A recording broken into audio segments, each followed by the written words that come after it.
You're listening to Arsenal Pass, a flesh and blood podcast for players by players, and all about strategy, leveling up, and the latest news in the world of Wraith. Welcome to Arsenal Pass.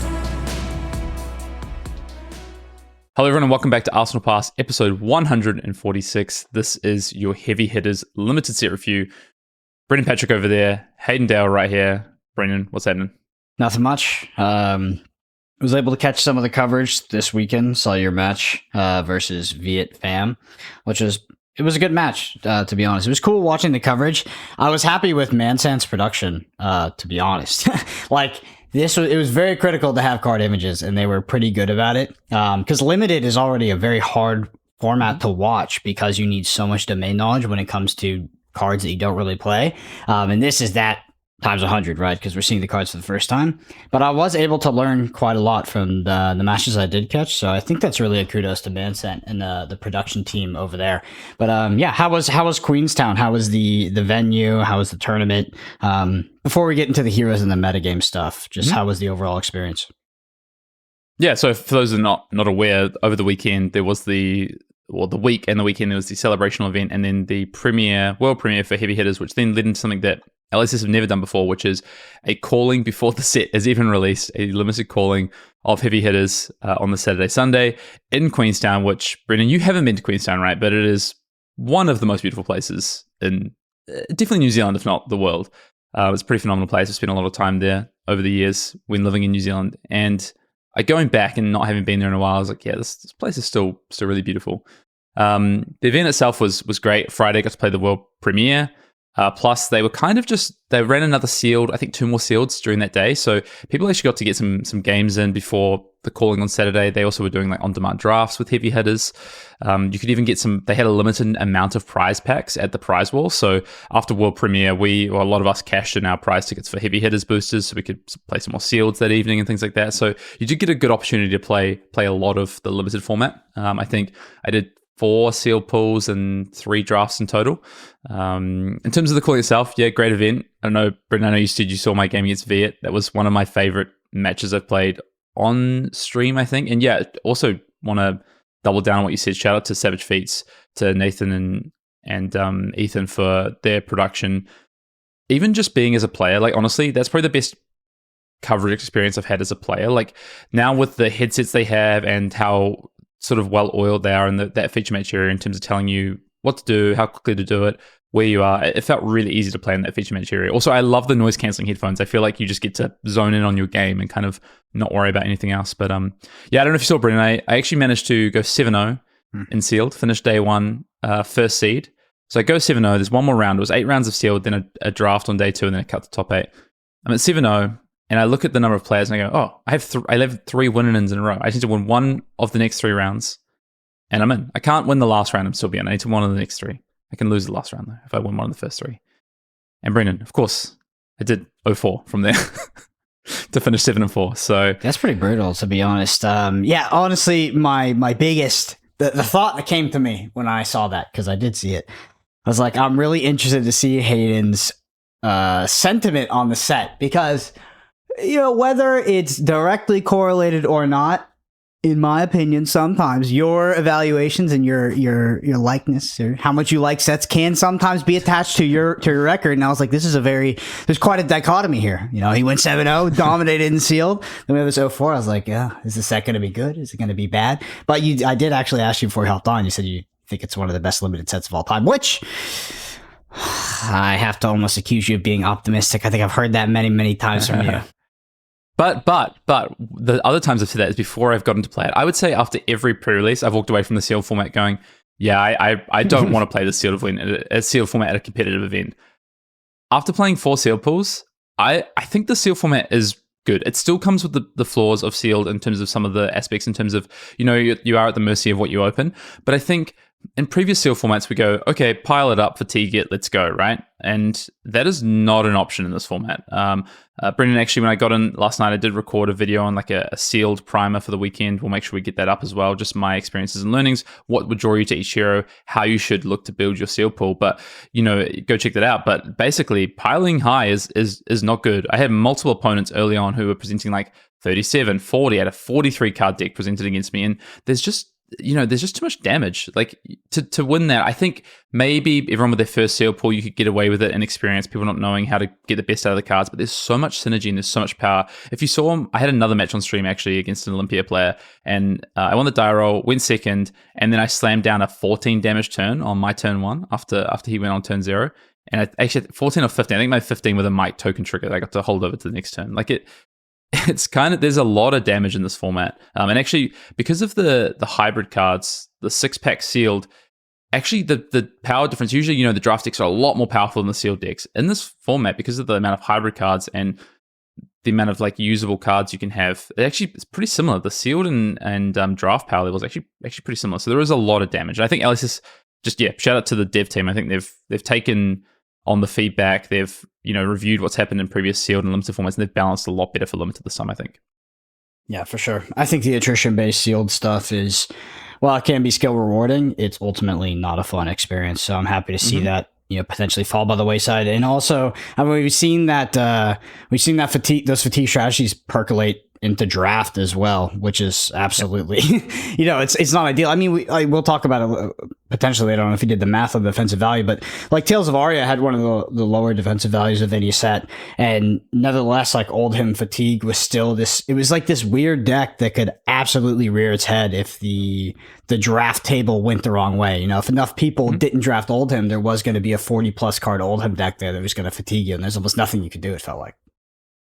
Yeah, and a lot of that comes down to the hero ability as well, being so defensive. And in the set, the hero abilities are very unique and interesting and revolve around a lot of value add in terms of how you build the deck. So yeah, this is, I'd say, quite a synergistic set. I think you get really rewarded for having an understanding of like key turns, key card combinations that you're going to push through the game. And yeah, I mean, the draft, I do have a few concerns about the draft format just from what I've done so far, and obviously I 0-3, so it sucks. But no, I did not draft very well in my day 2 draft, but I think it might be harder than I thought to stay open, which maybe that's fine.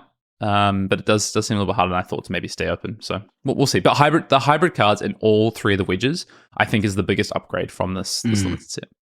Yeah, I mean, probably beyond the scope of this podcast because we have so many cards to evaluate, but I do wonder if hybrid cards are just the future moving forward, because Flesh and Blood is a game, due to the hero-centric design, it does feel like staying open in draft is often not really an option, or at least it hasn't been for a long time. And I wonder if in the past, when it felt like it was open, it was actually just ignorance that was leading us to believe that. Yeah, hybrids or dual class cards, I think, we saw them for the first time in Outsiders. We didn't have them in Bright Lights, obviously, because fully mechanologist set, but we returned with them, and now this time we get them across all 3 combinations of hero or classes. I think is just great. Plus, the 2 heroes in each actually leads to a very interesting sort of piece when it comes to limited. So archetypes are definitely there, Brendan. So you'll be happy. You can. I don't know if Yellow Bellow's there, but archetypes are definitely. I mean, there's one of my favorite archetypes is definitely exists in this format, which is just 3 for 7 Guardian. Like, draft as many block 3s and 3 for 7s as possible and just play the turns. Like, I don't know if it'll be powerful enough in this set. It definitely was in Tales of Aria. It was very, very good. But that's honestly one of my favorite archetypes. It's completely brain dead too. So. It's kind of there. Actually. It looks a little bit different, but it's definitely kind of there. Right. Well, we've got a big pod to get into. We've got the limited set review for heavy hitters, for those heading to pre-release this weekend. This is going to be a very different limited set review, because usually me and Brendan, I don't want to say we talk out our ass a little bit, but we do a lot of speculation and hypothesizing based on our experiences, our learnings, sitting down, looking at these cards, evaluating them. This time, a little bit of a unique one. We've seen, we've had coverage over the weekend. Players have had a chance to play with this product. I've had a chance to play with this. Brendan's had a chance to at least watch some games and absorb some of what these cards can do. So I don't know. I feel like we're a bit more experienced this time around. I feel like you're a bit more experienced this time around. Yeah, but I think that's an interesting dynamic. Yeah, the knowledge asymmetry is pretty drastic on this one, unprecedented to say the least. So I will definitely be deferring to you on some like sometimes like, oh, I think this is a B, I think this is a C. This time I'll probably be like, you're probably right, to be honest. But I think we're gonna have some interesting conversations about some cards based on face value versus maybe realized value on these cards. Before we do that, let's talk a little bit about how we do the limited set reviews here at Arsenal Pass. So we work on a lettered scale rating, A, B, C, D, and just to quickly cover out what these mean when we give these grades. These grades are, they're in isolation. Then when we're looking at this, we're trying to evaluate the set as it is now. It's important to note that when we give a card a grade, we're looking at kind of the all-encompassing aspects of, how difficult it is to play this card, what the ceiling of this card is. But in different decks, these could fluctuate, 1 to even 2 grades. And we'll try and talk about those nuances as much as possible, but we try and evaluate the raw power of the card and the realized value as much as possible. So A's, if we give a card an A, this is the best of the best. These are the cards that you refer to as bombs. These are going to be the focal points of your deck. These are going to be the pack one, pick ones in draft. Some examples would be from previous sets, potentially an Uprising, Fendal's Fighting Spirit Red, Sash of Sandakai. If we look at our previous set in Bright Lights, things like Mechanical Strength, Hydraulic Press, Torque Tune, these ways to win the game. Then we look at Bs. Bs are the above average role players. You want as many Bs in your deck as possible, but these are going to be contested as well. These are still going to be early picks when you think about things like draft. These cards can be important to an overall strategy. They could be parts that are going to be super synergistic or just above rate cards. Brendan talked about his 3 for 7s at block 3. Things like Immortal Centipede Red, Mounting Anger Red. If I look at sets previous, and then if I look at outsiders, let's talk about Red Twin Twisters, Infecting Shot Red, or if you're a Bright Lights player, let's look at things like Junkyard Dog, Outpace, Evo Charging Rods. And then we get into our C's. These are going to fill out usually the majority of your deck at any given sort of draft or sealed event. These are going to be your true role players. They're going to be, just your average resources, your block 3s, your cards that in any given turn are going to do something. They're going to be a reasonable value trade, but they're not the best cards in your deck. These are cards like Brain Freeze Blue, if we look at Uprising, Dust Runner Outlaw, Miragai. If I look at outsiders, that could be things like Sedate Red, Surging Strike Red, perhaps from our last set, Dumpster Dive, Hadron Collider, for instance. And then D's, these are the cards that you want to play as little as possible. These are your pure filler. These are, close to being crack baubles in often cases. You do get a lot of yellows in this instance. Cards that block 2 potentially, cards that don't really do anything. If I look at the last set in particular, when it comes to Bright Lights, Cognition Field Yellow, 0 to 50, a card you particularly want to have in your deck. Evo Buzzhive, Brendan, the equipment that doesn't defend, the Evo equipment. And then we have 2 kind of other grades that we give. We give setup grades for some cards, and these are cards that it could have wildly varying from being unplayable to being one of the best cards in your deck if you have the right setup. So you could think about cards like Bonds of Ancestry, Amplifying Arrow, Toxicity even, Smash and Grab, or even Overload Script from the last set. And then sideboard grade, these are cards that you might bring in particular matchups. They're going to do a lot of work in particular against particular heroes. Things like Yellow Infectious Host, Yellow Peace of Mind, maybe Autosave Script from Bright Lights. So that's how we grade things. And then we will give subgrades. So, if we're in the range of a B, we might give B+, B-, etc. Mm-hmm. Makes sense, Brendan? Makes sense. Been here before. I'm getting good at that. I think that's the 7th or 8th time we've done that. Yeah, it's a lot. It's a lot. It's many times. Let's quickly talk some set stats and some things that are happening in heavy hitters, if you aren't already aware. In terms of set stats, often in the past we talked about average defensive value. That's gotten a little bit more complicated over time as things have become short printed. We've had reds only printed. We've gone away from cycles. So from what I understand, and Brennan, you asked about the top of the show, like the math on this. This is a fairly low block set. We are looking more similar to, so most of our sets have been within about 0.2 of an average defensive value. So most sets have been between 2.2 and 2.5 average defensive value when you look at the back end of the card, the butt on the card. And this is similar to Monarch or Tales of Aria. Like, it is a lower overall defensive power set. There's a lot of block 2s in here, and that's been really purposely designed by LSS. We have 0 defense reactions in the set. We do have a lot of block cards. We have warrior attack actions. There are the attack actions in the set. And then we do, of course, have our 3 classes. We have warrior, Guardian, and Brute, and 2 heroes within each. There is a lot of returning cards in the set. This is the first time we've seen a set, Brennan, with a lot of reprints. I think in total there's about a dozen reprinted cards, including in cycles. Things like Pack Hunt, of course, token weapons like Centauri Saber and Mandible Claw. Lunging Press Blue is back. We have Reinforced the Line, Adrenaline Rush. We have Rally the Rearguard, Trade-In. We have a lot. We'll talk about them as we get to them. And then we have a lot of returning keywords, Intimidate, for instance. And then we have a bunch of new ability keywords, which I'll quickly mention. But I think what we'll do, Brennan, as we get to the first time that we read these keywords, we will explain what they do. And then from there on, we will not explain them. We'll just say the keywords. So new ability effects or keywords in the set. We have Beat Chest, we have Clash, we have Universal, and we have Wager. And we can talk about them the first time we get to each of those cards. In terms of tokens, we have Gold, Might, and Vigor returning. Might and Vigor returning from around the table. So if you haven't seen those, Vigor token at the start of your turn pops and you get a resource. Might token is going to pop at the start of your turn. You get +1 attack to your next attack. And then Gold, you can pay 2 resources, destroy it, and draw a card. And then Agility, the new token. Oh, sorry. I thought you were going to miss Agility, and I was like, oh.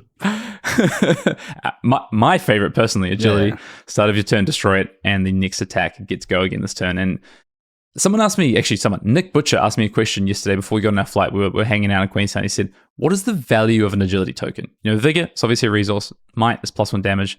What's the value of an Agility token? I don't know, Brennan, but it's really good. You were playing Brute, more than a Might. You were playing Brute. It seems very good in Brute. It seems like the best. Very good in Warrior as well. Yeah. Okay.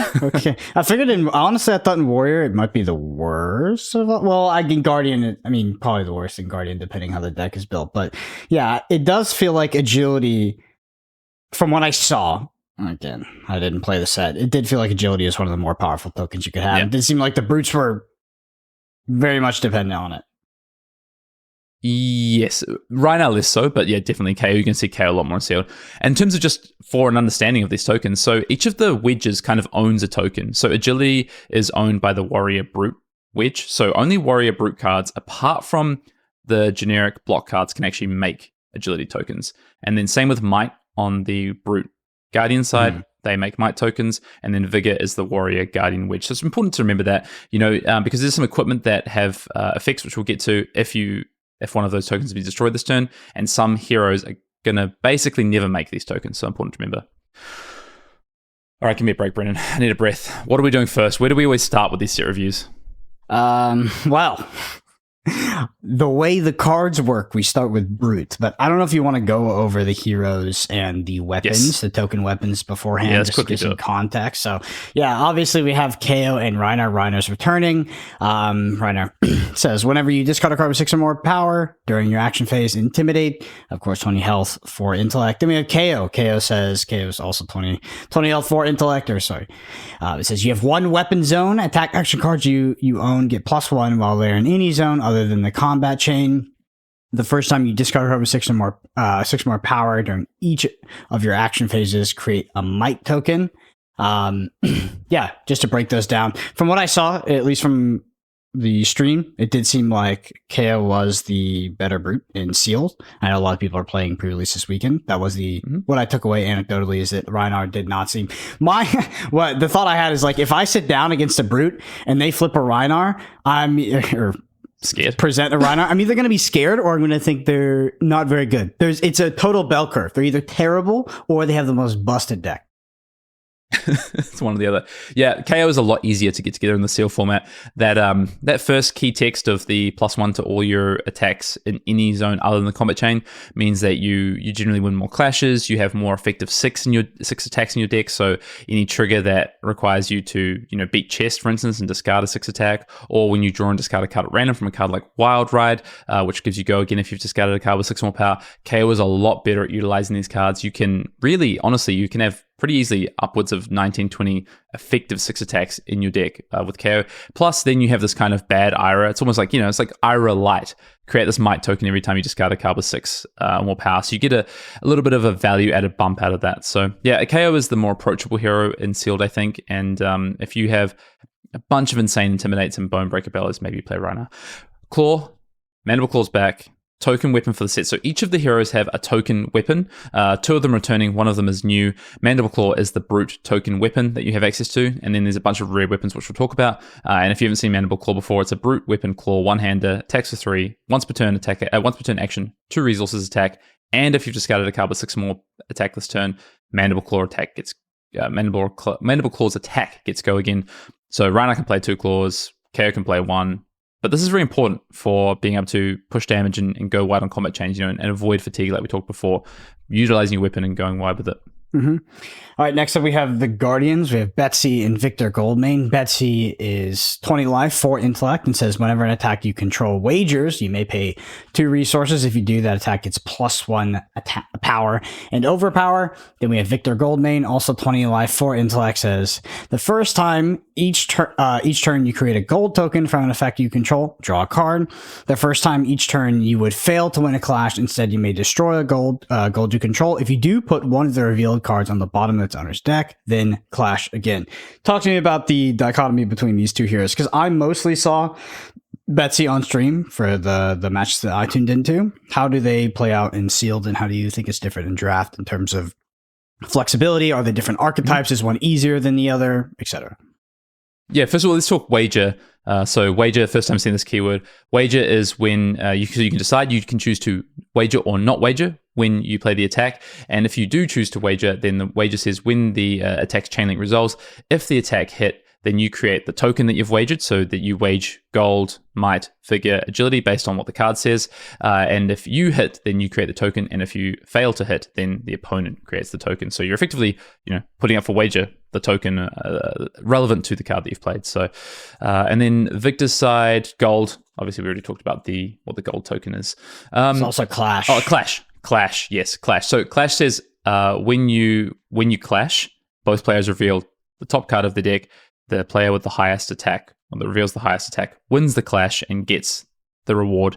But if you tie the clash, then no one wins the clash. Worth noting. So if you both flip over non-attack actions, or you both flip over an attack action that has, say, 4 power, the clash bounces, no one wins, and nothing happens. But if one side has a higher attack action revealed, and that includes KO having that +1 ability. So if you both reveal 5s, but KO reveals a 5, which is actually a 6, they can win the clash. I think, basically, from what I saw over the weekend anecdotally, but also from talking to the devs, is that kind of there is an A hero in each of these classes, for sealed at least, because they're easier to get together, whereas the other hero might be better in draft, but also requires some more cards. So Betsy is kind of the default Guardian in sealed. It's the easier one to put together. You just have to open some wager cards. There's quite a few of those. And then you have this overpower ability, ways to end the game, basically. You've got a win condition printed on your hero, and kind of some inherent value when you have extra resources to get that +1 attack. Victor, on the other hand, really needs great ways to generate gold. So we'll talk about some of the cards when we get into it. But if you don't have those, then it's really hard to put a Victor deck together, whereas Betsy just has that kind of inherent value for just Guardian cards and wager cards in general, whereas there's less cards that actually make gold. Yep, makes sense to me. That's about what I would have expected. All right, in terms of the weapon, the Guardian weapon token, it is a one-hander hammer. Attacks for 3. It says once per turn action, 3 resources attack. If you've drawn a card this turn, this gets +1. How often are you able to satisfy this prerequisite? Not that often, but Victor more so because of the gold tokens. You can do it, but I would say, most of the time this is a 3 for 3. This is probably the weakest token weapon, honestly, and I think that balances off with the fact that you don't actually use your weapons a ton in the seal format, honestly, apart from Warrior, Centauri Sabers. But yeah, Mandible Claw gets a little bit of use, but I'd say Guardian uses their weapon the least amount, unless you have a bunch of, maybe a bunch of 3 blocks, you block out, you set up a card in Arsenal, and then you come in with the High Riser or something. But traditionally I would say that Guardian is probably attacking with their weapon the least, and it's probably the weakest token weapon anyway. Mm-hmm. Let's talk Kasai and Olympia, our 2 warriors. So first of all, Olympia. These are both 4 intellect 20 health heroes. Olympia says the first time each of your attacks wins a wager, create a gold token. We obviously just spoke about what wagers are. And then Kasai has a little bit more text on it. Kasai says if you've drawn a card this turn, your sword attacks cost 1 less to activate. That includes, if you have 2 swords, both swords. And then also says once per turn action, banish 2 red and 2 yellow cards from your graveyard as a cost. The next time a weapon you control hits a hero this turn, create a gold token. Go again. Dynamic-wise, in terms of seal, Brendan, Kasai a lot easier to put together and a lot easier to play. You've got that inherent, every time you draw a card, things cost 1 less. That's really powerful, so you can get your swords for free. There's a lot of good ways to, draw cards and cycle. Once per turn action, then in the late game, you can actually start almost like chaining gold tokens. You can start to banish cards and you're making your weapons cost 0, and then you're also threatening to create another gold token and continue to loop that kind of free weapon cycle almost, or basically a free weapon cycle. Whereas Olympia, you do need a lot of really good wage cards to make sure you can win wages. You also need some ways to pay off your gold tokens. That generally involves cracking the gold token and drawing a card, which then there's some cards that get payoffs for drawing a card. And you also want some good attack reactions to make sure you can push your wages over the top. Because if you lose wages, you're losing value. Like if your opponent gets to block out, let's say with 2-3 blocks and a equipment on your 7 attack that's wagering, and they get the token, that's pretty good for them. So, you're kind of losing value. So you have to have some good ways to push your wager over the top as well. Makes sense. All right. Give me the no BS breakdown for Sealed in regards to the power level of the classes. So, I mean, I know there's 2 heroes in each class, but just in regards to Warrior versus Brute versus Guardian, we can even pick Kasai versus Betsy versus KO. Where do you think, how would you rank them in terms of power level for Sealed for pre-release? I think those 3, Betsy, KO, and Kasai, are really close in terms of playability and strength. I'd say Olympia is the best of the rest in Sealed. I think Olympia, you can have a really strong Olympia deck. I think Rhinar really has to line up. You have to open a bunch of, as I was saying, good Intimidate cards, Bonebreaker Bellows, payoff cards, and I think that's harder in Sealed versus Draft, and same with Victor. In terms of then where the classes kind of rank, I think Guardian, to me, looks the weakest in Sealed, but I do think it is the hardest to understand because your weapon isn't as strong, so you do have to have really good sort of synergies and strategies with your Sealed deck. KO versus Kasai, it's really close, I think, but my experience was that most of the players that converted to day 2, well, not percentage-wise, but most of the 48 players or whatever it was that made it through to day 2, I think the majority were playing Kasai. And it made sense. Kasai is very powerful. But I think KO might be the higher power level card because of just that inherent value and with things like Clash. So yeah, it's really close, honestly. It is really close. Before we get into the cards, we're going to start with Brute. Centauri Saber, the last token weapon. This is a warrior weapon, sword, 1 hand. Attacks for 2. It says once per turn action, 1 resource attack. And when this is defended by 1 or more attack action cards, this gets +1 attack until end of turn. And that line of text, that value of text, Brennan, is another reason why warrior is so good. And also attack reactions. If you get low on life, attack reactions are just, you either have to start playing around them. It's just a really difficult position to be in. So yeah, I mean, I would lean towards Kasai. I think if you open your pool this weekend, you're like, my KO and my Kasai look about right, about even. I would, there's some key cards I'd look for, but I'd probably lean Kasai. The last time we had a warrior with attack reactions, or at least a critical mass of them in limited, was Welcome to Wraith. That format also had a lot of defense reactions. So you actually had ways to kind of deal with this. So yeah, I could see why the beat might be more powerful here. Anyway, let's get into Brute. All right, and we'll be starting it off with the Ball Breaker, which is a Brute, the rare Brute weapon. It is a flail. It is one-hander. It attacks for 3, and it says once per turn action, 2 resources attack. If you've discarded a card with 6 or more power this turn, this gets +1. So potentially a 2 for 4 here, conditionally. My rating for this was, I was pretty high on it, to be honest. It seemed like it would be a very good weapon to open. Much better than Mandible Claw in a lot of decks, and I put it at a B+. Yeah, I think the weapons and the equipment, we've had some sets where equipment have been kind of only okay, right, Brendan? The equipment and the weapons in the set in particular, which makes sense, it's the arena, right? It's the deathmatch arena. All of these cards that start and play, I think are at minimum powerful, and some of them are really powerful. Ball Breaker is kind of like a mini romping club. It's one-hander, so you get to play an extra weapon, but it effectively has 1 less attack than romping club. But that's still really good. And I think, particularly if you get to pair this in Rhinar as your second weapon, but even in KO, if you're not trying to go as wide and you have a good way to make a bunch of agility tokens, especially with discard effects, with beat chest effects, then Ball Breaker is really strong. So I'm in line with you, actually. We're off to a good start here. I'm on a B+, and I think this is like, if I see this in my pack, this is, pick one, pick-oneable. I think Ball Breaker is very good. Yep. Next up, we have Mini Meat Axe. This is the second Brute rare weapon. It's an axe one-hander, and it says once per turn action, 2 resources attack. When this attacks, draw a card, and then discard a card. So, you're not getting the plus value, and you are having to draw a card and discard a random card, so you aren't getting to choose. I think this is a good Rhinar weapon, but I think this is basically unplayable in KO, to be honest. Yeah, I thought this looked pretty bad, to be honest. I put C-. Mostly because this doesn't have go again either, so I feel like you're not really benefiting off of this draw a card and discard a card every single time in terms of the effect. You need the agility. Yeah, you need like an agility. So these cards seemed like very, very underwhelming compared to Ballbreaker in terms of power level. Even in Rhinar as well, I feel like I'd rather have the Ballbreaker over the Mini Meax every single time. Yep. Could be wrong. I mean, there could be some synergy going on here, but it just does not seem good. I think there's an archetype. Like there is a Mini Medax Rhinar archetype where you have a bunch of agility. It's like the agility Rhinar archetype, I think. This is kind of the perfect weapon for it. But because you get that Intimidate trigger, you just basically force your opponents to never be able to utilize their hands as well as they want to. But I think overall for me, I think this is a C+. I think this is a weapon that if I end up in that archetype, I'm happy to take it. But this is not particularly powerful, not something I'm looking to take early. All right, next up is Knucklehead. Where are you, by the way? Oh, I had a C-, so I was actually quite low on it. But again, like if you're talking about like archetypes you can be drafting with the set, you're much more experienced than I am there. But overall, in terms of like the actual value you can get out of this card, it just seems very, very underwhelming compared to Ballbreaker. But I do understand like the use case you talk about where it's like, oh, you have this hyper-focused Rhinar deck that's actually intimidating quite a lot. And yeah, maybe that seems a bit Magical Christmas Land to me, but I haven't drafted this set yet. I'd rather take the Ballbreaker like 90% of the time. So C-, which is probably a low rating for a weapon. But we'll see. Anyway, next one is Knucklehead. This is a brute head equipment at rare.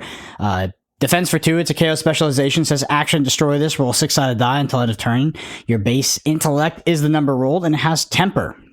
For anybody that doesn't remember what temper does, it says when the combat chain closes, if this defended, put a -1 counter on it. Then if it has 0, destroy it. I thought this card was... So what's hard about equipment in Flesh and Blood with Limited is like, it's obviously contextual on what else it competes with. I actually don't love the effect of this card in something like Sealed or even Draft. It just seems a bit high variance because, it effectively is like, okay, if you get unlucky, which you're actually more likely to get unlucky than lucky here because you have to roll for basically higher than 4 for this to be really worth it. You just like almost instantly lose the game. Obviously, it's not that drastic, but the temper is really good. I like the temper. So I put A- because of temper. I mean... Nailed it, Brendan. You didn't play with the set and you've nailed it. Yeah, this is an A-. This is effective 3 block. Don't worry about that. That text on it, honestly, that's a trap. The only time I'm ever doing that is if I'm so far behind. I'm like, all right, I need to pray to the sixes, pray to the brute gods here for a 6 to try and like, get a 6-card hand, block with 2 cards and come in with some insane 4-card hand to try and pile on a bunch of damage. But yeah, you're right. Blocks 3, it's temper 2. It's an A-, I think. There's some, powerful equipment and weapons in this set. Mm-hmm. Let's move on. Monstrous Veil. This is the Rhinar spec brute equipment head. This is a 1 defense battle worn at rare. It has action, destroy this, draw a card, then discard a random card, go again. So it's got the Mini Medex effect on it with go again, but it has battle worn 1. I think this is a lot weaker than the KO specialization. For sure. The KO temper 2, but 3 block effectively is insane. The battle worn on this is great because you get the block and you can get the added value out of this. So you're always going to get the 1. So it can't be bad because you're always going to get the 1. But in terms of this action, this is going to potentially help you win the game. Close out and get that intimidate effect. But I just think that it's not worth as much as the extra 2 blocks. So I had this at a B+. I have this a B-, but I think it's more of a B now that we talk about it. Just because, the effect is very, very consistent, and so is getting the block value out of it. And it is absolutely going to help you win the game. And I think in the vast majority of your games is Rhinar. But yeah, it pales in comparison to it's just funny how as Flesh and Blood matures and evolves what we value in this game, it's just like, oh my God, that's a block head. This is busted. But also, I think it's B, actually. I think you're right, because I do think as well, we try and bake in flexibility a little bit to this because we do this limited set review, not just for Seal, but also for draft and kind of try and evaluate things as much as possible with context. And this is not a card I'd be amazingly excited about picking first because it's very narrow and it's not integral to my Rhinar deck. Like, this isn't one of the most integral pieces of equipment. We'll get to those when it comes to my deck. All right. Next up is Raw Meat. This is a brute equipment chest. I know. It has 0 defense, but it says if you control an agility token, this gets +1 defense. If you control a might token, this gets +1 defense. Those are independent of each other and has temper. So yeah, this can effectively also block for 3. The conditions are a little bit harder to satisfy. I think if your brute deck isn't creating agility tokens, you're already losing the game, maybe. Especially if you're playing KO. Might tokens seem... they seem relatively I don't know how easy they are to create. So my token's the one I'm a little bit less sure about. Nevertheless, I do think this equipment is a B. Like, I think it's super solid. I want it in my deck. I'm a little bit unsure at this point in terms of like creating that might token. My opinion on agility is like, if you're not creating agility tokens, you're already losing as brute. Yeah, well, if you're KO, might's pretty easy to make because it's baked into your hero ability. True. So I'd say raw meat is really good in KO, and it's pretty good in Rhinar. Like, yeah, raw meat is the amount of times that. So I had no chest in my sealed, and I actually have multiple opponents. I flipped over my sealed. I think it was like from basically when I was 4-0 onwards. They were like, "Oh, you have no chest equipment," and I'm like, because it was quite rare. There's so many equipment in the set. You often have 2 per pack, even more than just always 1 per pack, but often 2 per pack. So it's quite rare that I didn't even have a chest equipment. And raw meat is really powerful in KO in particular. And so all the players I think playing KO that had raw meat were definitely very happy about it. But yeah, it's good. I'm a B plus on this. I think raw meat is very good. I think it's the best chest equipment, to be honest. Okay. Next up, we have Beast Mode. Beast Mode is a brute action attack at rare. It defends for 3, and as a cycle at red, it attacks for 6, and then 5/4 for yellow. It costs 3, and says if you've intimidated this turn, this gets +2 attack. What do you think? I don't like this card. I don't think this card's very good. I think this is pure payoff. This is a card that if I'm in Rhinar and I'm in a good build with enough agility, then this is great payoff, right? A 3 for 8 at red. That's, it's a 2-card 8. That's great. But it's 2-card 8 with a lot of hoops. And yes, it does block for 3. But the downside on this is that I think the red is definitely the best. I think the yellow is pretty bad. And the blue at least can get a bit of a buff, so it might be playable. But I think this is just like a C, maybe a C plus at best. But it costs 3, has hoops to jump through. Yes, it blocks 3, but there's a lot of brute red attacks that block 3, so I'm not particularly excited about this one. So I feel like I've encountered in this set more than most other sets, like these like build around grades that are very nuanced and kind of hard to articulate. This is one of those cards. I think this card is a C minus. I actually think it's pretty bad. But if I'm playing Rhinar, like I'm probably activating this most time where it is a 2-card 8, which is very, very, very, very powerful. Especially if I have that headpiece that we just talked about. Like this is pretty much a 2-card 8 every single game because I can just save for this card especially. As long as you don't discard it first. Yeah, I mean, this is a card that I would play, I think, in a draft deck that was built around this. I don't think I'm slotting this in my KO deck. I don't think I'm playing the other colors, to be honest. I think I'm only playing red. Could be wrong on that one, but overall the card seems pretty underwhelming, especially in comparison to like some of the other options you have. Yeah, I mean, it's definitely playable. I think the ceiling, like you say, I also agree with you about the build arounds in the set. We're going to get to quite a few of those. But yeah, I have this, CC minus, maybe at best in the right Rhinar deck at red, like a B minus at pushing it. All right, next up we have Pack Call. This is a brute attack action. It's at rare, attacks for 7, blocks for 3, costs 3. We're looking at the red. It says when this defends, reveal the top card of your deck. If it has 6 or more power, put it on top. Otherwise, put it on bottom. I just had this as a C plus. I mean, it's just a 3 for 7. It's a solid role player, and I like 3 for 7s that block for 3. Overall, I think the text is not insane. Like, it's just whatever. But I love 3 for 7s that block for 3. I think those are just very good in every Flesh and Blood limited set that has existed up until now. Yeah, I think this is a really good include from the design team in the set because you do want to make sure you have a 6 on top a lot of the time, particularly as any deck that's going to play Brute, Bare Fangs, or Wild Ride, which I think are 2 of the best Brute cards. I will get into that. Yep. Spoiler. So I think this card is like above us. It's not just a C. It's above that. I think it's a C+. I think you're right. And it blocks 3. So Packle's great. Good reprint. Next up, we have Rawhide Rumble. This is a 2-cost Brute action attack at rare. It is a cycle as well. It attacks for 6 and defends for 3. At red, we're looking at attacking for 6. It has Beat Chest. So I'll read Beat Chest for the first time, and then we'll just say Beat Chest. Beat Chest is a new mechanic, and it says, as an additional cost to play this, you may discard a card with 6 or more attack. And then Rawhide Rumble says, when this attacks a hero, if you have beaten Chest this turn, so if you've activated that triggered ability when you played the card, then you intimidate them. So Intimidate says they banish face down a random card from the hand. At the beginning of the end phase, return it to the owner's hand.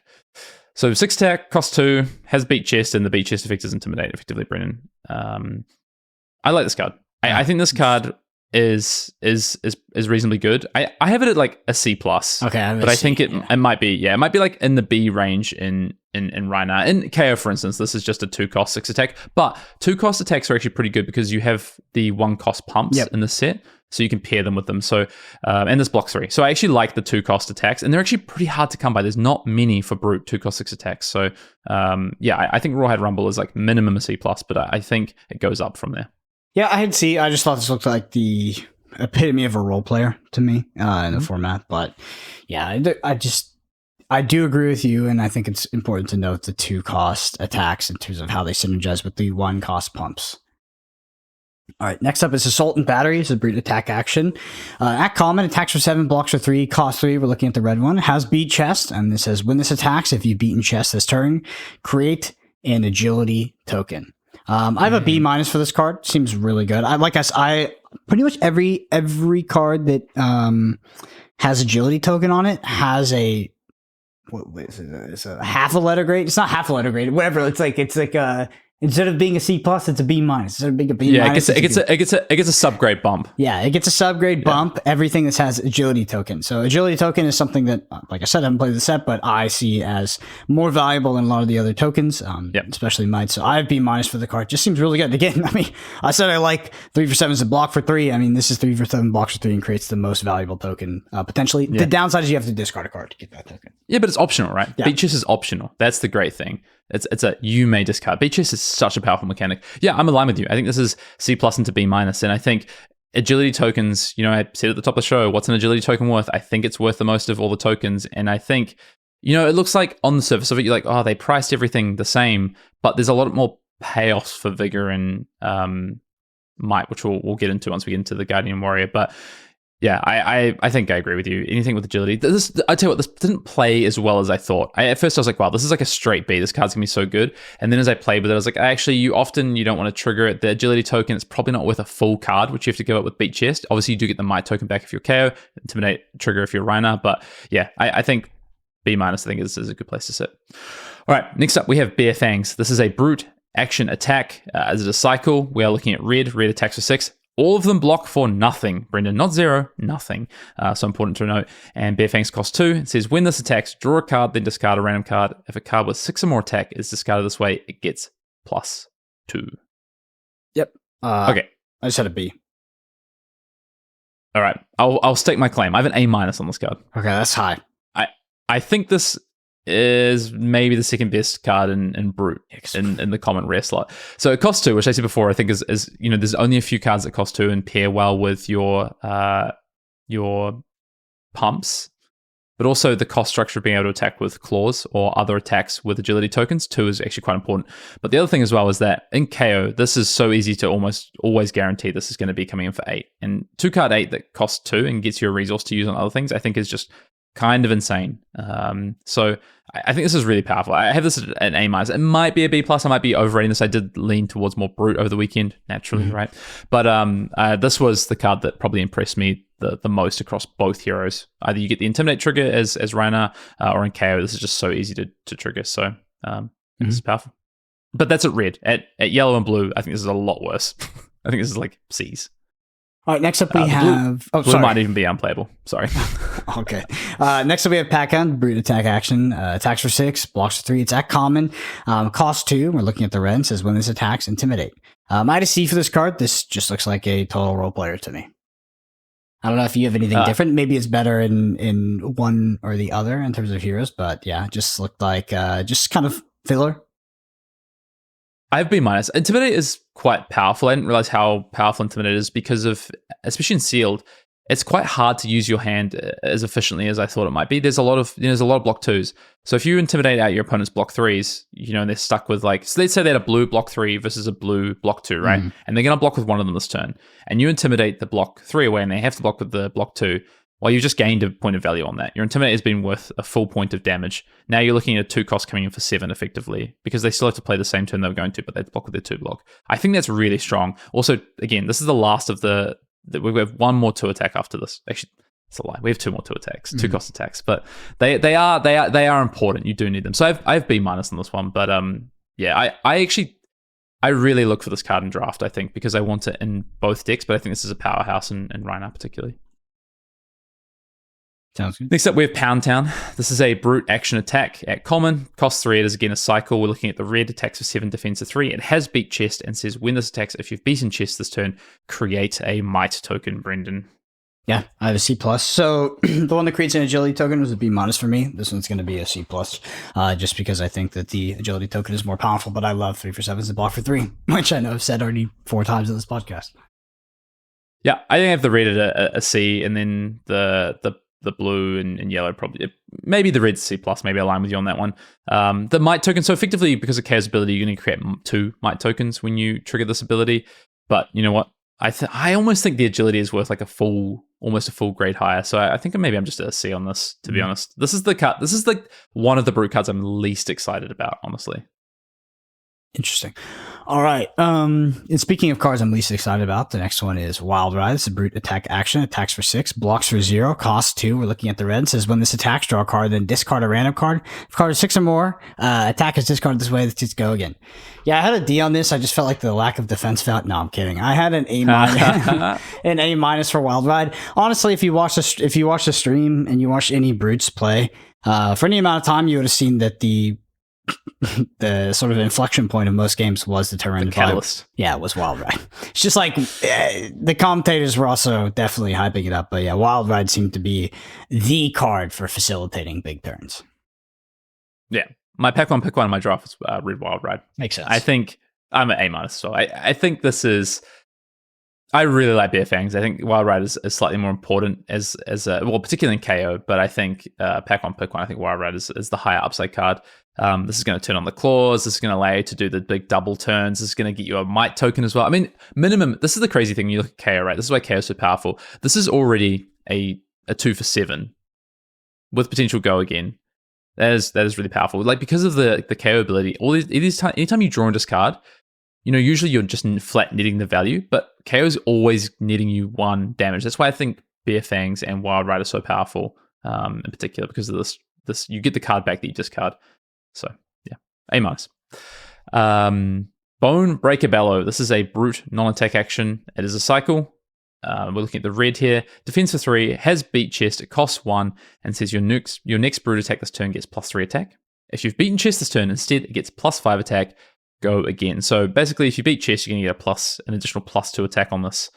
I think this card is really integral to the Rhinar plan that I want to enact, whether that's agility focused or not. I think less so if you're agility focused, but I think this card is pretty good. I think I'm at I had B originally, but actually I think I'm at a B- on this card. But it is good. It is a non-attack action that blocks 3 as well, which is really important against Kasai as well. You want good non-attack actions, especially ones that block 3. Yep, I had C+, so I'm pretty close to you for all the same reasons. So, all right, on to the next one. We have Smashback Alehorn. This is a brute non-attack action at common, blocks for 2, costs 0. We're looking at the blue, and there is only a blue. It says create an agility and a might token. Go again. So there's like a cycle of these, I guess. Yes. Yeah. I didn't like any of them, but I could be wrong. I'd C- for this. I just said would rather get those effects off a card that actually does damage.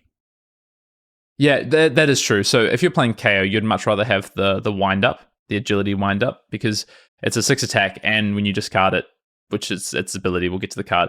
You get this effect, but you have a 6 attack in your deck, or an effective 6 attack for KO as opposed to a non-attack action. But non-attack actions really can't be. They are good because they are so good against the warriors. You do need non-attack actions. And this one has this just has amazing value turn 0. You get to create some token equity. And then if you do draw this and it can extend your hand later in the game, it's still good. So I think this is better than just random filler. I think this is actually a C+. I think this is the best one. Yeah, Smashback Alehorn of the cycle. Yeah, I think you're right on that. So I have this at a C+. Just having ways to create agility is just so key. So I think the rest are a C or C-. And I think if I'm applying the Brendan Patrick school of thought with the plus, subgrade bump, I think I'm at a C+ on this. Mm-hmm. All right, let's move on to the Guardian cards, Brennan. And first up, we're going to look at the rare weapon that is Miller's Grindstone. This is a Guardian weapon hammer, one-handed at rare, attacks for 4, and says once per turn action, 3 resources attack, and when this hits a hero, clash with them. So Clash, we have Red Clash. Yes, Yeah. we have Red Clash. Each player reveals top card. Player with the most attack wins the clash. It says if you win, destroy the top card of their deck. If they win, then you put a -1 counter on Miller's Grindstone. This card's interesting. I think it's really powerful. I think if I was playing the Guardian Mirror, like I might not even play this card. I could be really wrong about that, but my assumption was that in matchups where you were pretty consistently going to lose clashes, that this would be almost a bad weapon to have. I don't know how often you swing with your weapon, because if you're only going to swing with your weapon twice a game anyway, then it's fine if you were to lose clashes and you take the risk anyway. But I had a B-. B. I think the weapon's really powerful. I just felt like it was more in the B- range and maybe the Guardian Mirror, but then B against other heroes. Maybe also B- against like Rhino. I was thinking more against like warriors. It would be really, really good. Yeah, it's really good against warrior. I mean, you can play two weapons. This is one-handed, right? Mm-hmm. So you have the fallback of being able to play just the token weapon as well. You play both of them. And so, if you get a little unlucky with a couple of first clashes and this gets to attack, then you just swap over to the other weapon and start coming in with that. But I thought this card was going to be insane. I thought this was going to be like, you open this is going to be, you just play Guardian. I was kind of worried. I was like, yeah, you open Miller's Grindstone, you just play Guardian. And I don't think that's the case. I think this is a B+ card, a B+ card. I think it is really good, but it hasn't looked quite as insane as I thought it was going to be. And because Fatigue is not actually that viable, the mill effect is not completely busted like I thought it might have been. So yeah, card's good. I recommend if you're going to play this, play two weapons. They are one-handed, so play your token weapon as well, maybe over a shield. But yeah, this is, especially if you're playing against Brute or Warrior, Brute or Guardian, maybe it's Warrior, you can get away with playing the offhand if you have it. But yeah, Miller's Grindstone, pretty good. Speaking of offhand, Brendan. Yeah, next up we have Stonewall Impasse. This is a Guardian equipment offhand that defends for 1. It's also a rare. It says, when this defends, clash with the attacking hero. If you win, this gets +1 defense until end of turn. And it has Temper, so potentially a block 3 here.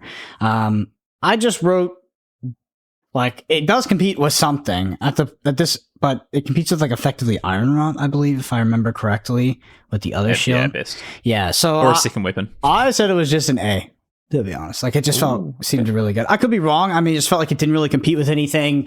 The getting 3 defense out of it it's not ultra consistent, but it's relatively consistent. I mean, I even think taking the risk, you don't get like insanely punished. So I don't know if it's actually an A. It's probably like, definitely not an A. It's probably just like an A-, and that would probably be on the high end there. But it does seem really, really powerful. Like shield, just like being able to equip the shield and 100% get value out of it in terms of like its defensive value, then just equipping another hammer where you're like, okay, maybe contextually I swing this hammer rather than the other.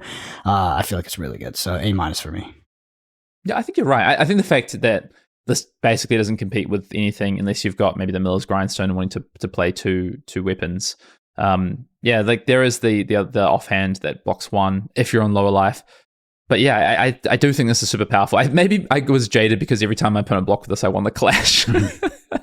And it was just a battle worn at that a blade break at that point. But yeah, I think B+ A- I think is correct. The card is really good.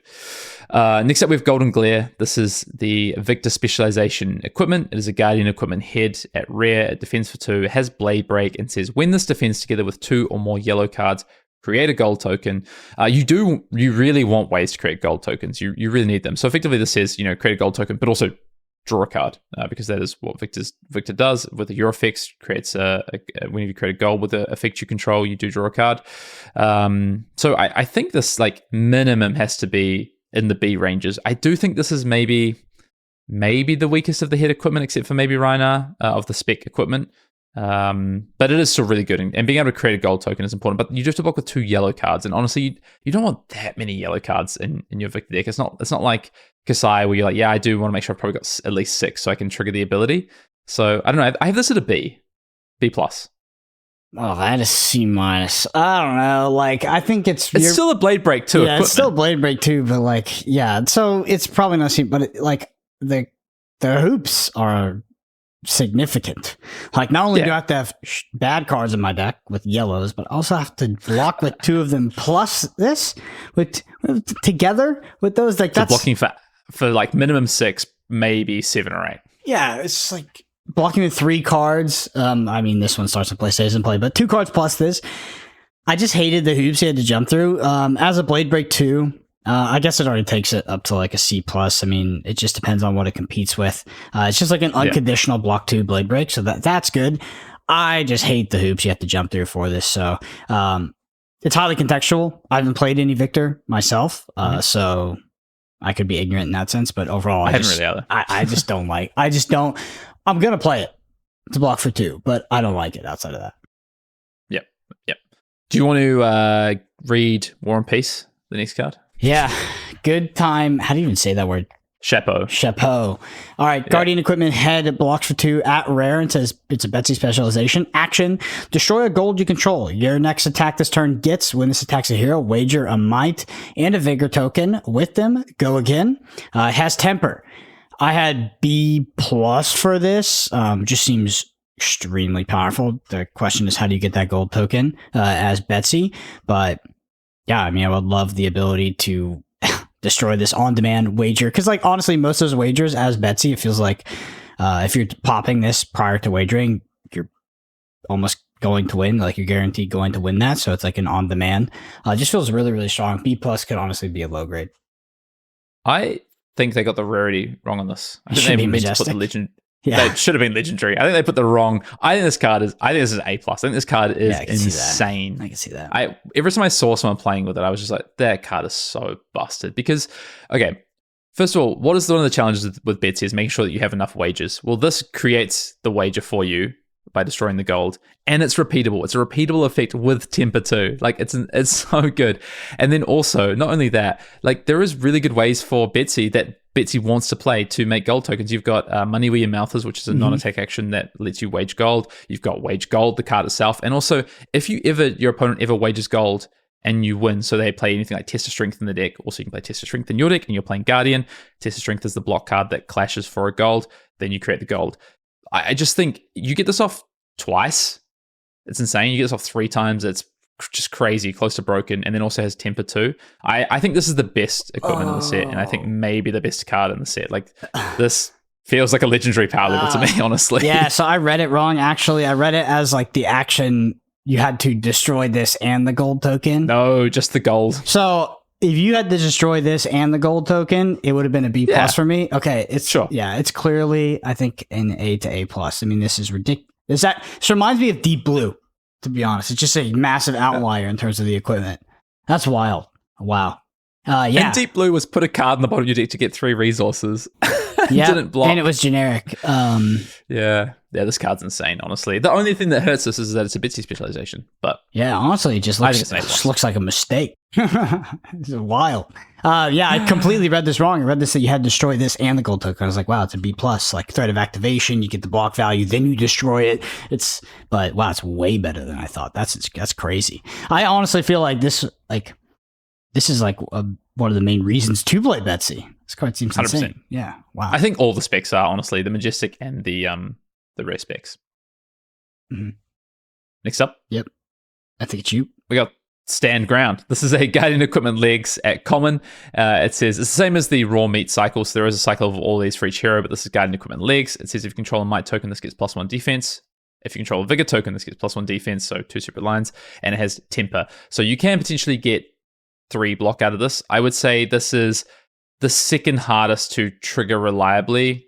Sometimes it can even be the hardest depending on your deck. Might be the hardest. It's a lot worse than raw meat, I think, anyway. I have this at like a B minus. I think this is quite replaceable in the leg slot. There's a leg slot that I really like that we'll talk about. But at the end of the day, it's still a minimum blade break 1, but often it can be, well, maybe it's something that. Maybe this is even a C plus, honestly, sometimes. I think this is a little bit underwhelming. I'd be minus. Okay. We're aligned then. All right, next up is Colossal Bearing. This is a Guardian attack action at rare. It attacks for 8, blocks for 3, costs 4. We're looking at the red one. It says Tower. If this has 13 or more attack, it gets, when this hits a hero, destroying equipment they control with 1 or less defense. There's no cycle to this, by the way. So the next 3 attacks we're going to talk about are just red attacks in Guardian that they've printed with Tower. So overall, I was pretty down on the Tower mechanic. Because it's hard to get to 13 or more. Like, that means you have to have these big red pumps, or these cards are not going to have their additional attacks. I just had a C. It felt like a bit of a role player. Probably a C plus because it's one of the more powerful. It's one of the more powerful payoffs. But Yeah, I would rather the Guardian attacks that are like, oh, if it has any value greater than its original starting attack, then you get this payoff. Where it's like, no, you have to get 13 power. Yeah, so it's just like a C. I think it's better than some of the others that there are, but it's like a C for me. Yeah, I agree on that. We're gonna get to those. Those cards are very, very good. I think this is the best of the three cards we're about to talk about, which is the tower, the triple towers, the trio of towers. I think Colossal Bearing is the best because I think this is the perfect card to pair with the auras. And we'll talk about the auras. I think they're actually pretty reasonable. So Big Bop and I can't remember the other one's called. Bigger Than Big. So they give you +5, and then they also let you wager. So you can play this, you get that, you put this in Arsenal, you pitch your 2 blues, you wager with your big bet, your Big Bop, and you trigger your Betsy ability. You come in for 13 tower with wager, overpower, well 14 I guess. That's really powerful, I think, and it costs 4, so it works quite well. I have this at a B-, but yeah, I agree. Like I think I'm excited about other cards a bit more, but I do think this can be quite a good payoff in the right decks and is really powerful. Yeah. Next up, we've got Lay Down the Law. This is the next of this tower cycle. It's a Guardian action attack, only at red, rare, costs 3, attack 7, defense 3, and says tower. If this is 13 more attack, non-equipment cards get -1 while defending this turn. That effect is really powerful. If you're coming in with a big, tall attack, the problem is that getting this to 13 is really hard because the auras only give you the +5, so you'd need something like the Betsy ability as well. And then at that point, it's got overpower anyway, so they can only block with 1 non-equipment card anyway, effectively. Yeah. So C+ for me. Honestly, it could be textless. It'd probably get a C+ at a 3 for 7 that blocks for 3. I'm C+ as well. Power, that archetype is good. It's really good. Yeah, I think it's not as good as other sets, but yeah. Yeah. Next up is the last one.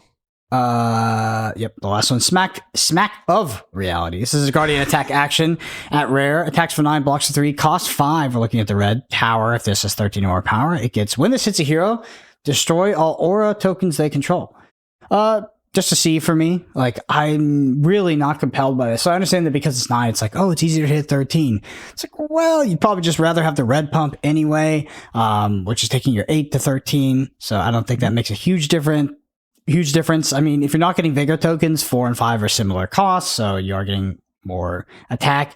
It's just, I'm not compelled by any of these tower, well, except for the 3 for 7, any of these tower cards, but this one is, yeah, it's just a C for me. It's like a role player. I'll throw it in my deck, and I'll probably not get the tower effect, to be honest. Yeah, this card's fine. I think it's the worst of the cycle. I have this as a C as well. Yep. It's the hardest payoff, and the hardest to cast in the payoffs. I don't like the 5 cost Guardian attacks, but we can talk about that some more. Mm-hmm. Tell you what card I do like, though. This is Over the Top. Yep. This is a Guardian attack action at rare. It is a cycle. We're back to cycles now. Cost 3, defense 3. We're looking at the red, which attacks for 6. And it says if this has greater than its base attack, it gets overpower. And overpower, just to read that again, this can't be defended by more than 1 action card. So you can throw your equipment in front of it. You can throw your attack reactions in front of it. But you can only throw 1 action card in front of it, which is very relevant. So overpower is a little bit tougher against warrior. It's not quite as powerful, but against brute, against guardian mirrors, for instance, it's really powerful. This is a win condition, Brendan. Yep, I have a B-. Okay, I have a B+.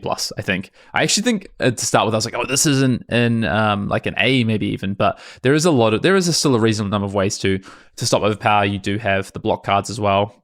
You've got some prevention effects, so I think this is like I'm actually gonna go B on this. I think this is just a solid B. All right, next up we have Stacked in Your Favor. This is a Guardian action aura at rare, defense for 2, cost 2. We're looking at the red. It says go again. Your attack action cards get +3 while defending. Start of your turn, destroy this, draw a card, then put a card from your hand on top of your decks and kind of fix that clash. I just have a C-. I don't like these cards usually, especially in limited. Never been a fan of these cards. It reminds me of kind of like Stonewall Confidence. But yeah, just a C- for me. I'm sure there's an archetype. I'm sure there is an archetype. I'm sure there's a Guardian archetype that is about auras. I will likely not be playing it. I talk about it every set that we get to Guardian, Brennan. Stonewall Confidence blocks 3. This blocks 2. This is a D for me, I think. I think this is my first D I'm going to dish out. I think build around C maybe. Like, yeah, the deck where you want to make sure you've drawn cards. There are some payoffs for drawing cards.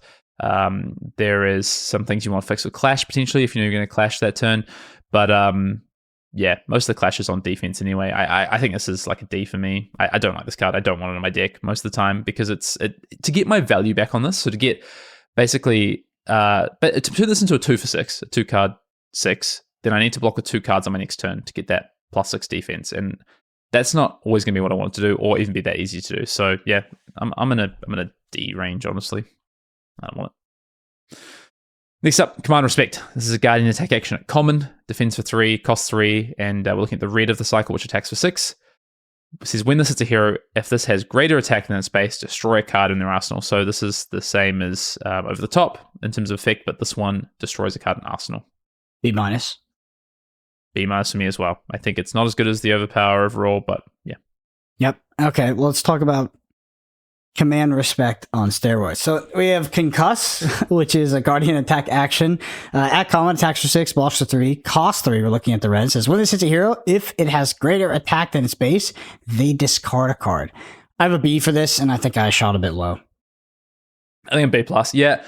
I think that I want maybe the first overpower over the first concuss as a win condition, maybe. So maybe but then multiple concussors with my tokens, like it's just insane. This is a tempo card where overpower is a win condition, like you said. Like I'd rather 100%. have more of these than the win condition, because I can have 1 or 2 of the win condition, but this card is insane.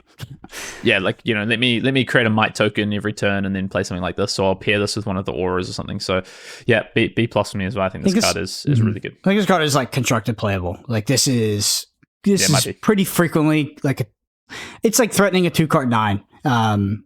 Really frequently. I don't know. This card is extremely good. Yep. Next up, we've got Thunk. This is a Guardian attack action at common. It costs 5, defends for 3. We're looking at the red of the cycle, which attacks for 8. It says when you win a clash, revealing this, create a might token. These cards are interesting. Like, you know, an attack that has some added value when you reveal it is good. The problem I have with this is like generally Guardian attacks that cost 5 should attack for 9 with text. You know, so let's look at something like Disable in Welcome to Wraith. It costs 5, attacks for 9, and has an on hit. A crush effect of 4 or more damage, put the arsenal card on the bottom of the deck. And there's all these other crush effects, right? 4s usually attack for 8, 3 costs usually attack for 7 in Guardian, right? So this is down on power by 1, but in return you get, when you clash revealing it, you get a might token. Yes, might tokens are good, but I don't think they're worth 1 damage. So I feel like I'm trading down on this card. I don't love these cards. I think I like them at blue, particularly. I think blue is maybe like a C+ of this. I think the rest are like D's to C's, honestly. I don't particularly want them on my deck. C for me. I don't like the card. For a lot of the reasons we talked about. I mean, I love the reveal with the clash, don't get me wrong. But I'm not trying to pay 5 to attack for 8 in my Guardian deck. Never. Yep. Never. Please. Next up, we have Wallop. This is a Guardian attack action. At common, attacks for 7, blocks for 3, cost 4. Looking at the red, and it says when you win a clash revealing this, create a vigor token. So same kind of thing, but it's 4 for 7.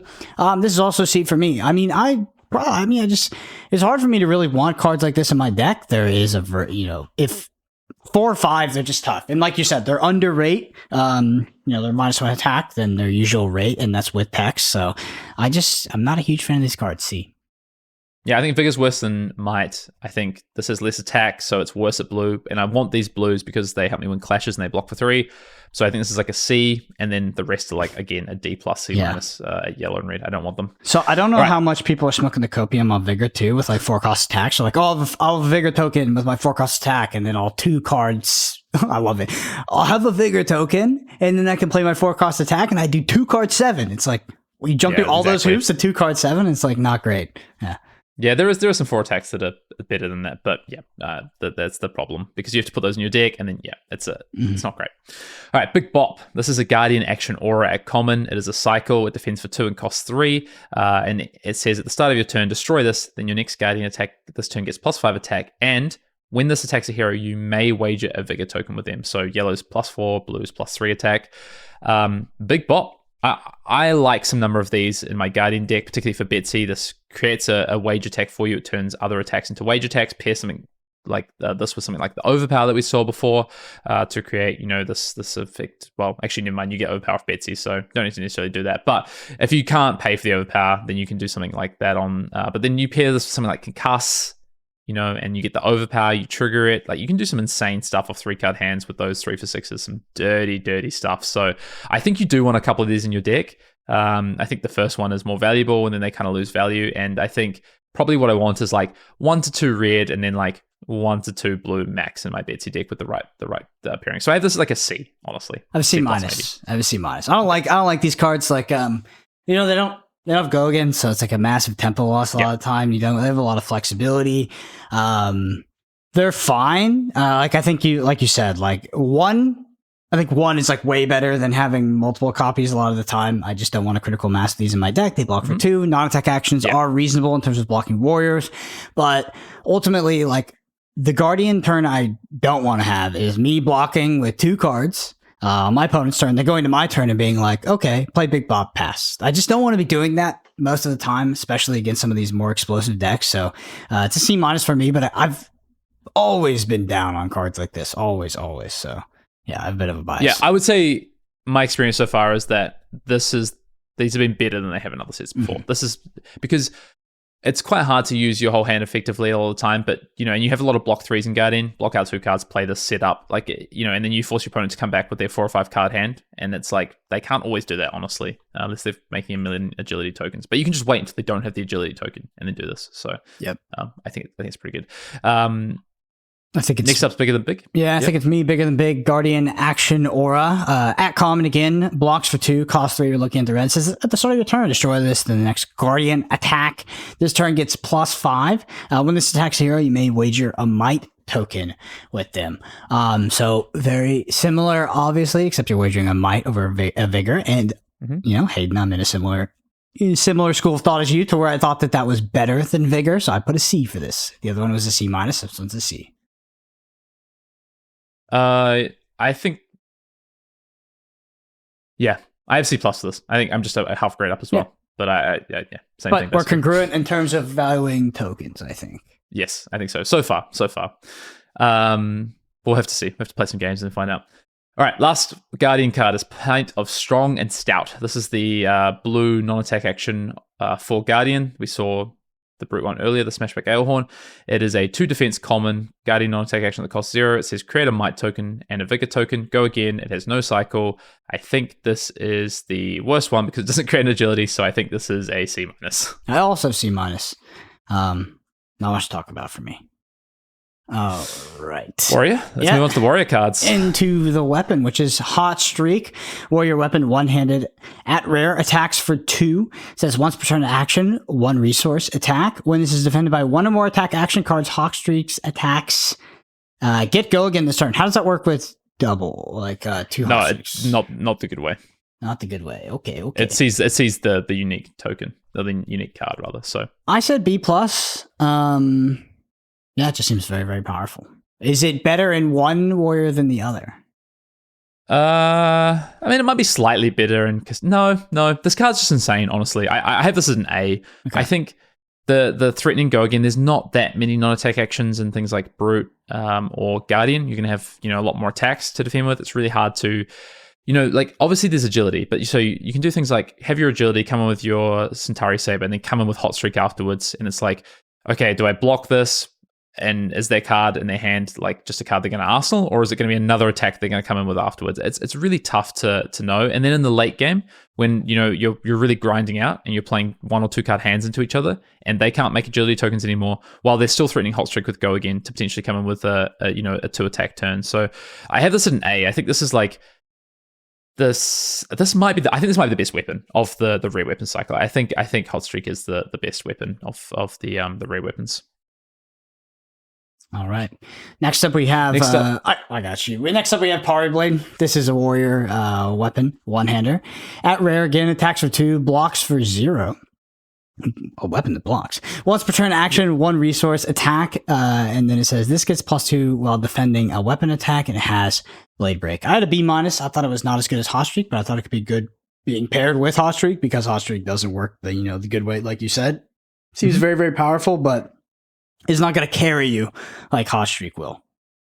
It's cool to see a warrior weapon equipment. I think this is quite a cool, unique thing. And I actually got to play with this on the Friday at the World Premiere. I played Olympia in the World Premiere, which I had a ton of fun playing, and I opened Pari Blade. Basically, it was fine, and it maybe at times would have just been better as Centauri Saber. I have this at a C, maybe C+. I actually think this is the weakest of the weapons. in totality. I don't think this is ever particularly amazing. The +2 only if you block a weapon. So yeah, it is good in the in game in the mirror and the warrior mirrors, but yeah, I think be careful with this. It's a bit of a trap to block with this. You basically don't want to block with this until you absolutely have to in the in game. So I think this is like a C. I think it's fine. All right, I'll let you take the next one here. Next up, we have Prize Galia. This is the rare warrior equipment head for Olympia specialization. So it defends for 2. It says attack reaction, 1 resource, destroy this. Target weapon attack you control wages a gold token with the defending hero, and it has temper.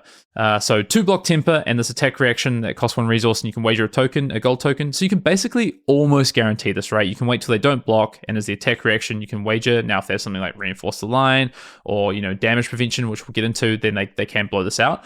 But it's a temper 2, and it also has a very powerful effect. You do want ways to make some gold because you have a lot of payoff. Well, if you're going to play Olympia, I think you want to have a lot of payoff. But I don't think this is as synergistic as some of the other equipment, particularly Chapeau, which I think is kind of insane and busted. And then also the, I think even the Victor one has maybe a little bit more synergy, but this is temper 2. So B+ for me. Yeah, I have this in A-, I think. That's fair. Equipment is very variable. I mean, you could put it's contextual, it's variable, and yeah, I think that an A- is totally reasonable, especially in the context of me giving it a B+. I think you could be totally right. I mean, equipment, it's the bane of my limited evaluations. All right. Next up, we have Hood of Red Sand. Warrior equipment head at rare, blocks for 1, Kasai specialization, attack reaction, 1 resource. Banish a red and a yellow card from your graveyard. Destroy this. Target sword attack gets when this hits, draw a card and has battle worn. So I understand that you're going to be taxed for yellow and reds in your graveyard as Kasai, because her ability. But I do think that this on-hit effect is pretty insane for threat of activation. It's attack reaction. The other one is not an attack reaction. I did check that. So I have A-. I thought this was quite powerful. What's the other one? Kasai's ability is not attack reaction. Oh, no, it's not. Yeah, it's a non-attack action. Correct. So yeah, I have this at A- as well. I think this is really powerful. Every time my opponents had this, I was so scared that they were just going to have the blowout turn and just effectively draw a card for free. So, because let's say you play this on your first weapon, and then you've drawn a card. Well, now the next weapon's free with Centauri Saber. So like sometimes it's just like free draw a card, which is, it can be kind of insane. So yeah. Same, A-. All right, next up we've got Beacon Applause. This is Warrior Equipment Arms at common. It says if you control an agility token, this gets +1 defense. If you control a vigor token, this gets +1 defense, and it's temper. So this is the faux temper 2 cycle. I have this at B-. It is hard to get off both. I think this is maybe equal. The raw meat is the best of the cycle, but I think this and the Guardian one are a bit of a step down. Arm slot has some replaceability. It's not quite as replaceable as the legs for Guardian. So yeah, and a B- on this one. B- as well. All right, next up we have Cut the Deck. This is a warrior attack reaction at rare, blocks for 3, cost 1. We're looking at the red. Target warrior attack gets +3 if it's defended by an attack action card, draw a card. Then put a card from your hand or arsenal on the bottom of your deck. I had C+. I think I might have shot a bit low here. 1 cost +3s are not amazing in warrior, but the effect of this is very, very powerful, especially satisfying that draw card clause. So C+ for me. I'm happy to be wrong. I have this at a B, maybe even a B+. I think this filtering and being able to fix stuff is really powerful, but also you have this ability where you can turn on your sabers, right? So you can play this. Let's say you have an agility token. You come in with a 2 or 3 cost attack, and with the agility token with go again, you add this on, you get now your weapons for free afterwards or something, or at least one of them. Or you play this on the first weapon, for instance, and the next one's free. So I think I have this at B. I think this is pretty good. I think this is better than some of the other red 1 cost attack reactions we'll see. But yeah. Yeah, I think warrior is probably the classes I got the most grades incorrect, to be honest. It was the hardest to evaluate. I might be the same. All right, Fatal Engagement. This is a warrior attack reaction at rare. It is a cycle. It costs 2, defense for 3, and at red, it says target attack is +5, and it says play this only if an attack action card is defending this chain link. So it has a stipulation to when and how you can play it, but it does give +5 as an attack reaction for 2 resources, 4 at yellow, 3 at blue. I thought this card was nuts. So I opened this card in my Olympia pool. I had one of these at red and one at blue. And I was like, wow, this is just going to like win me games. It's quite telegraphed a lot of the time because it costs 2 resources. So the resource structure is a little bit awkward. And if you ever get stuck in your arsenal, your opponent can just play around it. Like my opponent got one stuck in their arsenal and I just played around it for 4 turns and they could never get it off to kill me. I thought this is like a B range. I think I've come down to like a C plus on this card. So I'm at a C. I think this is going to be like the Timmy card of the format. I do think it's extreme. I do think it's extremely powerful. Like I think it'll close out games. It'll put you in really tough situations on the other side of the board. But like you said, because of the cost structure and how telegraphed it can be. Also, the rate isn't fantastic. Like 2 for 5 isn't crazy in terms of rate, but it's an attack reaction. A 5 power attack reaction is insane. That being said, I think this card is very inflexible, and because of that, like the reason it's a Timmy card, I think people look at it as like one of the most powerful cards in the set because games will end because of this. I think it will happen frequently. Like games will end because of this card, but the game's not ending exactly because of this card. Like the games are already ending, and this card just ended up winning the game. Anyway, I put it as a C, and I think it's going to be powerful, but a bit of a trap. People overrate it. Yep, I think actually red is the worst as well. I think blue and yellow are better because you can still use them for resources and they still block 3 and they have powerful effects. So yeah. I think you're right about the blue there too. Yeah, and the yellow, especially considering Kasai. So yeah. Kasai's, yeah. Okay. All right, next up we have Take the Upper Hand. So warrior attack reaction at rare, blocks 3, cost 0. We're looking at the red. Play this only if you've wagered this chain link. Target attack gets +3 attack. So 0 for 3. Attack reaction. Love that. Having to wager for this to even be playable is tough. That's I just don't like ever having cards in my deck that are like this card literally can't be played, like it can only be pitched if you don't satisfy this clause. So I think that is 0 for defended with. You can still defend with it. I think it's 0 for 3 in attack reaction in most cases would be like a high B for me, to be honest. Like I think those cards are super good, but I put this at a C plus and a /B minus because of the contextual hoops. I'm going to give this a build around because I think this card is insane in Olympia and even in Kasai when you've got a few wager cards. Because it costs 0 and the cost structure is like, let's take something like the wage cards. We're about to see some of them in the hybrids and the dual class cards, but wage vigor or wage agility. These cards are really, really good, but they cost 3. So it's really hard to push them over the top when you wage. This is one of the ways that you guarantee the wage. You can actually turn this basically you can turn this into a 0 for 4 or 0 for 5 on those cards. If your opponent tries to block them out. Blocks are 3. I think I'm going to give this a build around B plus because I think if you haven't got the right deck for it, it's unplayable. Like if you have your Kasai deck with no wager cards or 1-2 wager cards, it's close to just being a, yellow would be a crack ball that blocks 3 at red. It's just a card that blocks 3. So build around B plus for me, I think. Vigorous Engagement. This is a warrior attack reaction at common. It is a cycle. It defends for 2, costs 1, and says target warrior attack gets +3 attack. If it's defended by an attack action card, create a vigor token. At yellow, it's going to be +2, blue +1 attack. I think this is the one of the weakest of the attack reactions. I think this is just a flat C. I think it's good, but it blocks 2. It is definitely one of the weakest. Yep, I also put a C for the exact same reason. So there was one you missed here, Hayden, by the way, which is Agile Engagement, I think, unless it was misplaced. But that is a warrior attack reaction at common that blocks for 2, costs 1. We're looking at the red. Target warrior attack gets +3. If it's defended by an attack action card, create an agility token. I didn't. I missed maybe one of the best attack reactions. I think that is a B minus. I think that is like pack 1, pick. It might even be a B at red. It's like a pack 1. Pick 1 card. I think that card is very powerful in Warrior. Agreed. Yeah. Where to next? Draw Swords. We're back on track.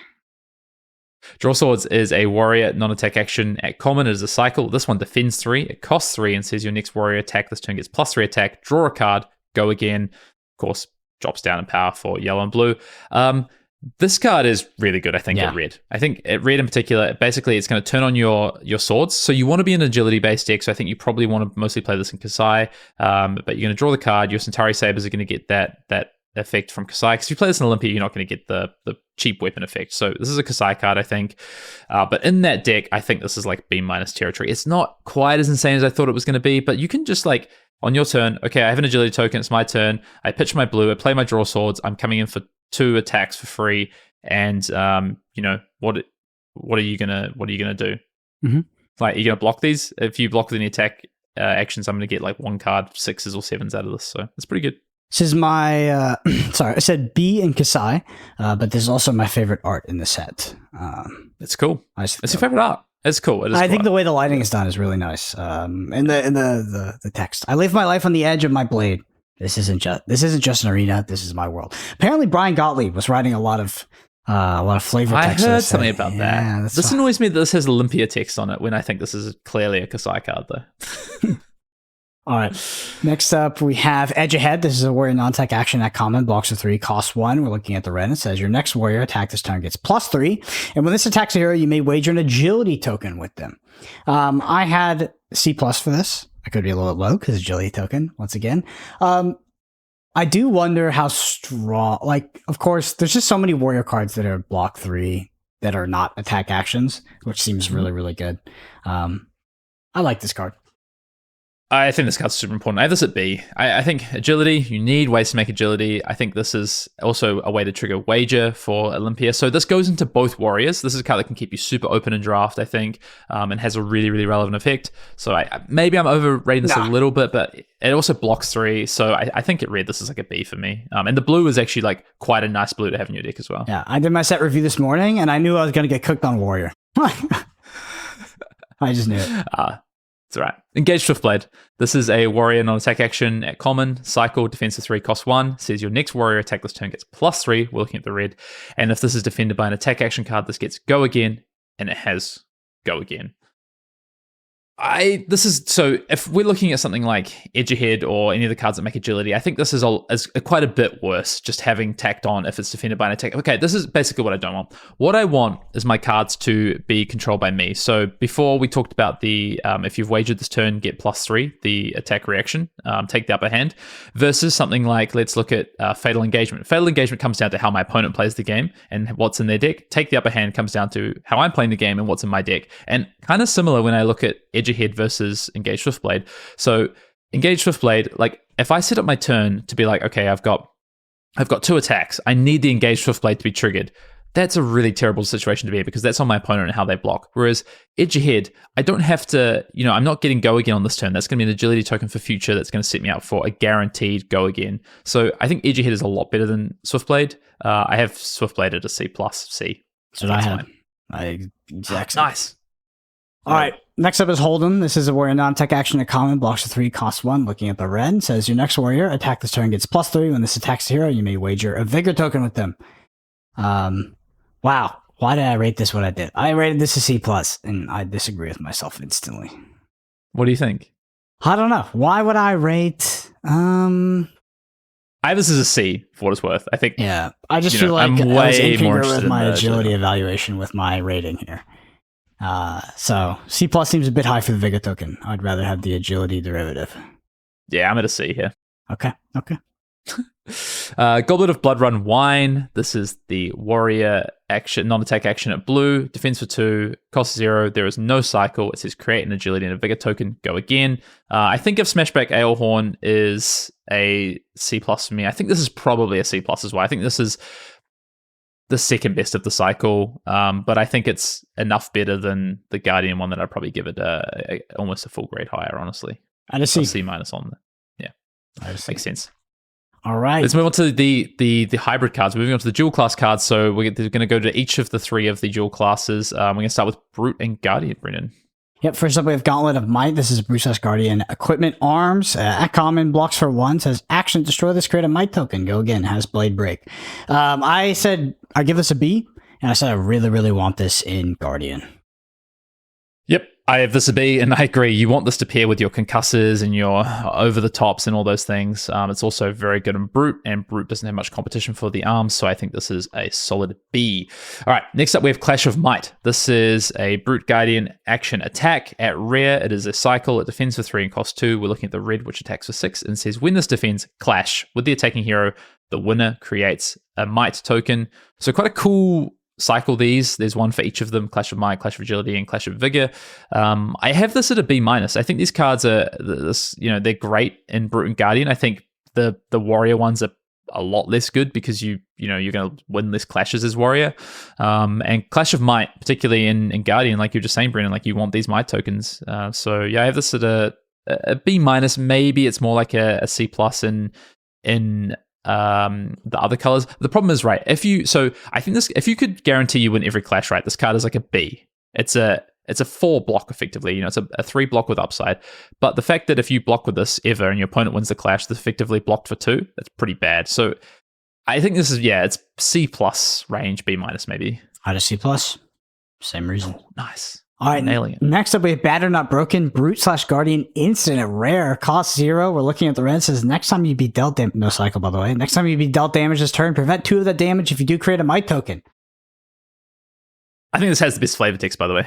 Swords and Spears can get their attention. I could be wrong about these cards because there's a cycle of them. Right? Not a cycle, but there's other ones like this. One of each. Yeah. I hated these cards. I mean, I do want the Might token. But I just I hate cards like this so much. I don't know. Like this prevent 2 damage doesn't block for anything. You got to I don't know. It's just like the flexibility of this card just seems so bad.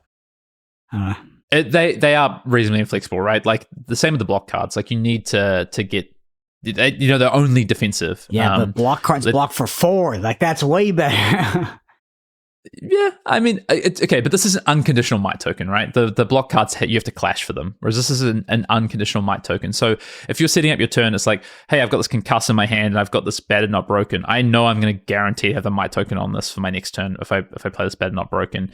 The fact it's like only 2 damage prevent. So let's look at it like in terms of value. This is a 0 for 3 effectively, right? But if you can guarantee that Might token is going to get more value, maybe turn it into an extra damage worth of value almost, and you're looking at 0 for 4 now, that's a lot more exciting to me. I do agree. I don't think these are phenomenal. I think the agility one is actually, which we'll get to, but I have this at a C plus. I think this is the second best of these 3 effects. But yeah, I mean, it's not amazing. Also in Brute, you don't particularly want, especially like I'm playing KO, this takes away from a 6 attack that could be in my deck. So my tokens are way better in Guardian, I think, because of I put a D. Like I really hate cards like this, but I think you talk. Oh, you have this at a D. Yeah, I do. It's like I freaking hate cards like this. Okay, but I do understand. So in Guardian, I think it's quite a bit higher because I do want that Might token to trigger my ridiculous unhit effects. For all those cards you talked about earlier. I just I would not want to play this in Brute. Like I would not want to play. Yeah, I think you're right. Okay. Yeah, I think this is like a C minus D plus in Brute. I think you're right. All right. Next up is Test of Might. This is a Brute Guardian block card at rare. It defends for 4. It doesn't have a cycle. And it says when this defends, clash with the attacking hero, the winner creates a Might token. These we're going to get into a lot of these block cards and block 4s and block 3s, and we'll talk about them. Again, like the clash as Brute and Guardian, this is the more likely to win wedge, right? Like they have the highest power attacks. The Might token is, it's pretty good, but I have this at a C. Like there is a real downside to playing these cards. They don't work on offense, like you said. They're super narrow. If you lose the clash, you lose the value. So I think when I was looking at the set originally, I was like, oh, all these block cards are like first pickable cards. I've come way down on that. I think I have this like a C to C plus now. No, you have a B plus, don't you? Yeah. Oh god! But this is the value of playing the format, I think. Honestly, like because I was the same boat. I was like, when I was reviewing the set and looking at this before we played the calling, I was like, I think these are like Bs. I think all of these are really good. But the problem is, you lose the clash, and now all of a sudden, this is worth 2. If you lose the clash on this, you've given your opponent a +1. If they ever get to use an effect on it, that's insane. Like you've lost out on a 2-point value swing effectively. Are you at a B plus? That's what I had. Oh god, yeah. I mean, block cards historically were very, very, very, very, very good. So that's why it's like you get this kind of bias. But I also look at this in like Battered Not Broken. I'm like, why would I play? I mean, Battered Not Broken is the unconditionalist thing. It's like you assume Clash is such a funny mechanic, and that's what's really twisting all these cards. But yeah, I did have a B plus. I was caught red-handed. I had the B plus. I think it's perfectly reasonable. I think with experience now, I have this as a C plus. But looks like we have missed one more card potentially. This one is Wall of Meat and Muscle. Guardian slash Brute block. Defense for 3 at rare. We're looking at the red. I don't know if this is cycle. When this, they're probably sends it now. When this defends, if you control my token, you may put an attack action card from your graveyard on top of your deck. Ha. I can start. I had this in my sealed for the calling. And I was like, oh, I might get fatigued. I'm playing 30 to 32 cards exactly. I activated it once, and I put a blue block 3 on top of my deck just to guarantee that I could cast something next turn or block for 3. I think this is kind of whatever. It's a block, which is nice. It's really good against Warrior, but ultimately, it's super inflexible. I think the payoff for it is actually only okay. It's at best when you have a really powerful attack to put back. Otherwise, it's kind of whatever. So I have this at a C. I think this card's fine. It's filler to me. I'll defer on that. Sorry about missing a card there. All right, next up we have Mighty Wind Up, right? Mm-hmm. Okay, Mighty Wind Up is a Brute / Guardian attack action at common. It is a cycle. It defends for 2. We're looking at the red. They cost 3. It says instant. Oh, it attacks for 7. Yes, instant. Discard this. Create a Might token. So there's a full cycle of these. These cards are pretty interesting. I think, if you look at something like Brute, the obvious as well, I discard my yellow or red of this and I get the Rhinar trigger or the KO trigger, plus I get my Might token. So if I did that, then I'm getting probably around let's say it's KO, right? I get 2 Might tokens off doing this. Is that good? I mean, it's good on turn 0, right? It's good if you have excess cards in hand because your opponent's just passed back and you've got the tempo, for instance. It still gets value out of it. Lets you extend your hand. Hand extenders, I think, are important in this format. When I say hand extenders, yeah, these are cards basically if you got passed back with tempo. It's really hard to use your hand in its entirety unless you have agility tokens, but cards like this get you value but still being able to use your hand. But all that said, it blocks 2. It is 3 for 7, which Brennan likes, but it blocks 2. So with some upside, I think C on Mighty Wind Up for me. C. I don't like the ability. Because, so I do think the ability is good. It's okay, I'm getting 2 Might tokens. I'm triggering KO's ability, but or I'm Rhinar? Or Rhinar. But I think if you're looking at this card being when I have a redundant card in my hand, I can get value out of this. I think that's terrible. I would not want to discard this to effectively just get the Might token or be if I have a clunky hand, then I can actually get some value to this card that would have been redundant. I think you should aim to not have redundant cards in the first place. And I don't think that is good, but I do think that, getting 2 Might tokens is fine in some scenarios. I don't want to be doing it, but it's okay, whatever. Ultimately it's a C though, because it's a 3 for 7. That's fine. It is. Yeah. They've printed these cards for a reason. And that they are kind of filler or just, the best of the worst, I guess, but they do have relevancy sometimes, and they are still big attacks, but blocking 2 is definitely a downside cost as well. Speaking of which, next up is Rising Powers. Is Brute Guardian attack action, attacks for 6, blocks for 2. It's at common, cost 2 as well. Sorry, we're looking at the red. Says if you've drawn a card this turn, this gets +1. I have a C-. I have a C- to even a D on some of these. D, I think these are the worst of this kind of effect. Yeah. This one definitely sucks a lot, I think. Yeah. C- probably high. Yeah. Yeah, might be a D, honestly. They're fine. But these are cards you're going to see going really late in drafts because they're not particularly great. All right, Wage Might. This is a Brute / Guardian action attack at common. It is a cycle, defense for 2, cost 3, attacks for 7 at red, and says when this attacks a hero, you may wager a Might token with them. So, I'm more interested in waging if I'm in Warrior or Guardian.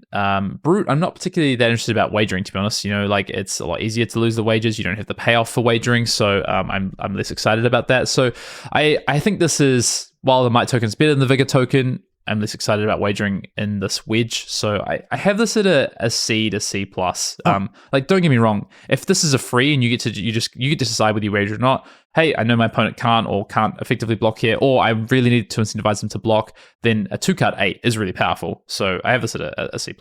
I have a C, and I said C+ in Guardian. Nice. All right. Next up is Lead with Powers. This is Brute Guardian non-attack action at common, blocks for 2, cost 1. Looking at the red, it says your next Brute or Guardian attack this turn gets +3 attack. Create a Might token. Go again. I had C+. Just Might tokens are good, and this is a 1 for 4 pump. Yep, I have this at C. I think this is actually really awkward to play in Guardian because of your cost structure. Brendan was talking about your 2-card 7s, etc. This doesn't really leave room for being able to play stuff like this. But in Brute, for instance, I think there's I talked about 2 costs earlier. I really like 2 costs in Brute. I like pairing it with cards like Lead with Power, Lead with Agility. So I think it's better in Brute. I think overall I have this at a C. The math is actually great in KO on off turns. It's like, okay, I block out, maybe set up something for a future turn, and I attack with this into Claw. That's a 2-card 7. You can't go wrong with a 2-card 7, right, Brendan? So effectively because of the Might token. So yeah, I have this at a C. All right, next up we have the Brute/Warrior wedges, the hybrid cards, and first up is Flat Trackers. This is the Brute/Warrior common equipment. It is a legs, it defends for 1, it has Blade Break, and says action, destroy this, create an agility token, go again, and this card is an A, Brendan. At a B, but I could see that. I think this is one of the cards I'm hoping to open from commons or rares. I think for me this is keeps me open. It's pick oneable. It is agility tokens are so powerful, and the fact that I can have an effective agility token on board for whenever I need it to set up a big turn, I think is exactly what I want. I had this in my sealed pool. It was very, very vital. And yeah, I think I was talking about this card with Brian Gottlieb actually, and also commenting on how powerful this card is. I think for me this is just a straight A. I could see it. All right, next up, Clash of Agility. Brute/Warrior, attack action at rare, attacks for 6, blocks for 3, cost 2, looking at the red. Well, this defends, clash with the attacking hero. The winner creates an agility token. I had a C+. I have this at B+. I think B to B+. I think this is the best of these effects, but I think it's only good in Brute. I don't really want to be playing this in Warrior. So I think this is like a C, maybe even C- in Warrior, but I think in Brute, I have this at like a B- I think. B+ is probably a bit high, but yeah, the card is good. Agility is just so valuable. But obviously, it's so valuable. If you lose the clash and you give your opponent agility, that is very bad. So you have to balance it off. Next up, we've got Take It on the Chin. I like the art on this card, Brendan. I don't know. I don't like it. It looks, it's not that, low fidelity. It is a Brute/Warrior instant. It is at rare. It costs 0, and it says the next time you would be dealt damage this turn, prevent 2 of that damage. If you do, create an agility token. So this is the equivalent of the Might one we looked at before. This is far and away, an unconditional agility is very, very powerful. If I think that I'm valuing agility around like 2 damage, then this is a 0 for 4, non-conditional. I have this at a B+. I think this card is very, very good. Yeah, I had a C-. So like I gave the other ones Ds. I gave this one a C-. Like, again, I didn't like these effects, but I could be wrong. Also, this guy's left trap, well, his right trap, but stage, well, I don't know, whatever, is way bigger than his right. Like, it's ridiculous. No, I think he's trying to swing a punch with his left arm. So his left arm is extended currently, I think is what's happening. Yeah, he needs to work on that symmetry. I think he's leaning that way, swinging for a punch. All right, next one is Run Into Trouble. This is a Brute/Warrior block card at rare, blocks for 3, and it says when this defends, if you control an agility token, deal 1 damage to the attacking hero at a B-, but I think it might be wrong on block cards. I have this at a C+. I'm not far away. I mean, this is again as an effect where you get to control it on a block card. So it's a 0-4, but you control the effect. I quite like that. Block cards they are good, but they're not super flexible. I think this is better than some of the other 0-for-3 block cards. I got freaking done in by 2 of these in my feature match on round 1 of day 2. Yeah, so I was playing against Tim Bunn at the Calling Dallas, which I top 8 and he didn't. No, I'm kidding. So what he did was what's that card? The defense reaction that deals 1 damage in Runeblade. Sigil of Agony or something like that. Some shit like that. Yeah, he played 3 of those against me. I think it was 3 or 4. Nice. Yeah, nice. I remember sorry to detract from this, but we were all, we all got our sealed decks, and that was a very ridiculous sealed format. And, the group is coming together, and there's like, oh yeah, I opened this, I opened that, everybody's showing their decks, and Tim's like, mine's okay. Didn't show anybody. Wouldn't show anybody. Yeah, I figured out why later. It's because he had 3 Sigil of Suffering, and that was like a just insane win condition in that sealed format. Yeah, he knew what was up. All right. Next up is Test of Agility. This is a Brute Warrior block card at rare, so no cycle. Defends for 4, and says when this defends, clash with the attacking hero. The winner creates an agility token. I think this is... Okay, here we go. I'm now in your zone. I'm at a B+ in KO. I think I'm at a B in probably Rhinar. I don't even know if I particularly want this if I'm Warrior, unless I've got a bunch of good attack actions, in my deck. I'm not just full of non-attack actions. It is 0-4, but if I give my opponent agility token, I'm very unhappy. So most of the time, I don't really care about Guardian. So if this is a Warrior, I'd play this as Guardian. Yeah, there's a lot of nuance to these block cards, I think. But overall, I think I have this at a B, just totally. But I think, it can go as high as B plus A minus. I had an A-. Predictable. All right, next up. Which makes sense. I think you're seeing the ceiling of these cards, right? Because the blocks are really good. I think now learning having played the format, there is definitely flaw to these cards, and there's some real risks. They're balanced. We also came off the back of a format that was like very dominated by overpower. And fatigue. Yeah. Anyway, next up, Agile Windup. This is Brute Warrior attack action. At common, attacks for 7, blocks 2, cost 3. Looking at the reds, is instant. Discard this, create agility token. I had a C+. So usually this would be a C for me, but it gets a plus because of the agility. Yeah, it's the best of the cycle. C+. The blue is really good, by the way, especially if you're playing Care. Look out for that. Mm-hmm. Next up is Rising Speed. This is a Brute/Warrior attack action. At common is a cycle, cost 2, defense for 2, looking at red, so it attacks for 5, and says if you've drawn a card this turn, this gets go again. I'm going to give this a build around grade, Brennan. I'm going to give this a build around B-. I think if you're in the Warrior deck that can make sure you draw cards, I think this is great. I think in Brute, it's a lot harder to draw cards efficiently and effectively. I don't like this card in Brute, but in the right Warrior deck, I think this is like a B-. But otherwise, I think this is like a D. Yep. Well, I split the difference and I called it a C. So Sure. All right. Next up is Wage Agility. This is a Brute Warrior attack action. At common, attacks for 7, blocks for 2, cost 3, and says when this attacks hero, you may wage an agility token with them. I had a B-. I have this as a B- as well. I think this is the best of the cycle. I think this is a great way to stay open in draft. I think as an early pick, this is maybe a B, but overall has some downside. I think B- in total. Next up is Lead with Speed. This is a Brute/Warrior non-attack action. At common, it is a cycle. It defends for 2. It costs 1. We're looking at the red, which says your next Brute or Warrior attack this turn gets +3. It says create an agility token, and it has go again. I think this is one of my top early picks in the set for staying open with a powerful effect that creates an agility token. I have this at B+ at red. The rest of them, they're fine. They're probably like C's as filler, but maybe even B- at yellow. But this is, no, actually they're just C's. This is B+ at red though, I think. Yes, I also had B+. Predictable. Man, we're nailing it. No, right, I got cooked on the Warrior section. Let's be real. Let's move on to the Guardian/Warrior hybrid cards, Brennan. Mm-hmm. All right, first up is Vigor Girth. This is Guardian Warrior equipment chest. Blocks for 1. Action, destroy this. Create a Vigor token. Go again. It has Blade Break. I had a C+. Yeah, I have a B-. I think Blade Break for me is always going to be minimum C+, and then when you have an added ability that I think is like at least somewhat relevant, I'll give it a bit of a subgrade bump. So a B-. But yeah, I kind of feel the same way. I think this is not competing with a whole heap. So I think that's also something to consider as well. Mm-hmm. Next up is Clash of Vigor. So this is our next of the Clash cycle when it defends. So it's a rare cycle, defense for 3, cost 2. I'm looking at the red one here, which attacks for 6. It says when this defends, clash with the attacking hero, the winner creates a Vigor token. Look, I think the way that we're looking at things is that our stack is agility, then might, then vigor. Now, of course, there's nuance to this. There is things that can really get paid off for vigor. There's things that get paid off for might, etc. And some decks agility just isn't that good. But that's kind of how we see it in terms of just in a vacuum value. I have this at a C. I also at a C. Yeah, it's just a card. It's a thing. Just a card. All right, next up is Sap Happy Guardian Warrior instant at rare. Cost 0. We're looking at the red. Says the no cycle, by the way. Next time you'd be dealt damage, prevent 2 of that damage if you do create a vigor token. I had a D.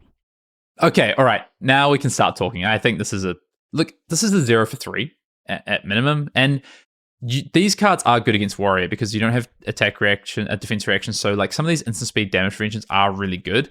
But that being said, I think this is a C-, maybe D+. Yeah, I agree. I think this is the weakest. Mm-hmm.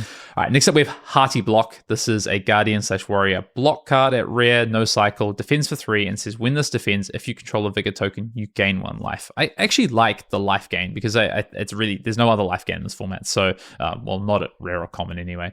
But controlling a Vigor, like, I just don't think Vigor's that good. So I think this is the hardest to trigger a lot of the time. Not I think Vigor's not that good, but I think it's the weakest as we just talked about. So I have this at a C. I have this at a straight C, maybe even C-, honestly. I had it as a C, but you explaining the card or reading the card took me down to a C-, to be honest. It was my voice. Yeah. Anyway, Next up is Test of Vigor, Guardian / Warrior block card at rare, blocks for 4, looking at the red, no cycle. When this defends, clash with the attacking hero, the winner creates a Vigor token. I had a B. I have this at a C plus, maybe. I actually think it's a B minus. This has the least downside, the least risk. So if I play this into Brute as the Guardian, like it just has the least amount of risk, I think, overall, giving them a Vigor token. So yeah, I think I'm really struggling to be too high on these block cards now, having played with them. I think they're good cards. You potentially want some of them in your deck, sometimes you don't. But yeah. Next up is Rising Energy. This is a Guardian / Warrior attack action. At common, there is a cycle. It costs 2, defends 2, and we're looking at the red, which attacks for 6, and says if you've drawn a card this turn, this costs 1 less to play. I'm again going to give this a build around. I'm going to give this a build around C plus B minus. Otherwise, I'm giving this a D. Yep, I had a C plus. So, I mean, you kind of like obvious. I feel like you have to build around this, right? Yeah. If you're not building if this around is just in your deck, 2 for like 6 if I've got my plus 2. seal pool. Yeah, I build my seal pool. I'm playing, I don't know, Kasai, and I don't have that many ways to draw cards outside of my like in-game cycling of tokens. This is going to be filler for me. I might not even make my deck.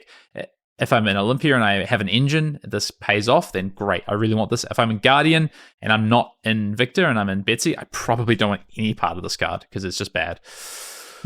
So yeah. All right, next up, we have Vigorous Wind. This is Guardian Warrior attack action at common. Attacks for 7, blocks for 2, costs 3, looking at the red. Instant. Discard this creative Vigor token. This one's interesting. Obviously, it's just part of the cycle, but it is funny. The instant discard creative Vigor token because it's very similar to pitching the card. Yep, it's only really good when you have the redundancy of the card on like a turn 0 or something, or you need the Vigor token payoff, which is just not as many Vigor token payoffs. So I have this as a C minus. Yeah, I had a C. Yeah. Next up is Wage Vigor, Guardian / Warrior attack action at common, cycle, defense for 2, costs 3, attacks for 7 at red, and says when this attacks a hero, you may wager a Vigor token. Again, I think this is the lowest priority, but you know, in the Guardian, where I want to make sure that I can pop some Vigors and play really efficient damage turns, you know, and attack with those 4 attacks, those 5 attacks with multiple Vigor tokens or whatever it might be, or fix my resources, I think this is reasonable. That being said, I have this at a C. Yep, C for me as well. Next up is Lead with Heart. This is Guardian Warrior attack action at common. Non-attack action at common. Blocks for 2, costs 1. We're looking at the red. Your next Guardian or Warrior attack this turn gets +3. Attack, create a Vigor token, go again. I have C. I think this is like a total role player. Yeah, I think this is the worst because I think Guardian doesn't use these 1-cost pumps as well, honestly. Unless you have a Vigor token, that's when you can start like looping these non-attack actions for free effectively because you just, you keep playing the Vigor or they're almost like 0 for 3s while you attack with your 2-card 7s, which now become, 10. But yeah, I think this is a straight C. I think this is the weakest of the cycle. Mm-hmm. Let's move on to the generics, Brendan. And first up, we've got a swath of equipment to talk through. We're going to start with Glory Seeker. This is a generic equipment head at common, and it has no defensive value. It says instant. 3 resources, destroy this, draw a card. I think this has to get a set upgrade. I think this is only good in the decks that have effects that say when you draw a card. X if you've drawn a card, yeah, because otherwise, all you're doing is cycling a blue, and sometimes that's good. Sometimes you want to cycle a blue, but that's what you want to use gold tokens for, to fix sort of awkward hands and resources. If you're having to give up a whole equipment slot to do that, that's not where you want to be. So I have this at a C+, and that's honestly a build around grade C+. I think in a lot of decks, this is going to be just, unless this is your only head, I think this is pretty weak. I had build around B-, just for the on-demand being able to satisfy that draw card clause, because it can be quite powerful. Yep.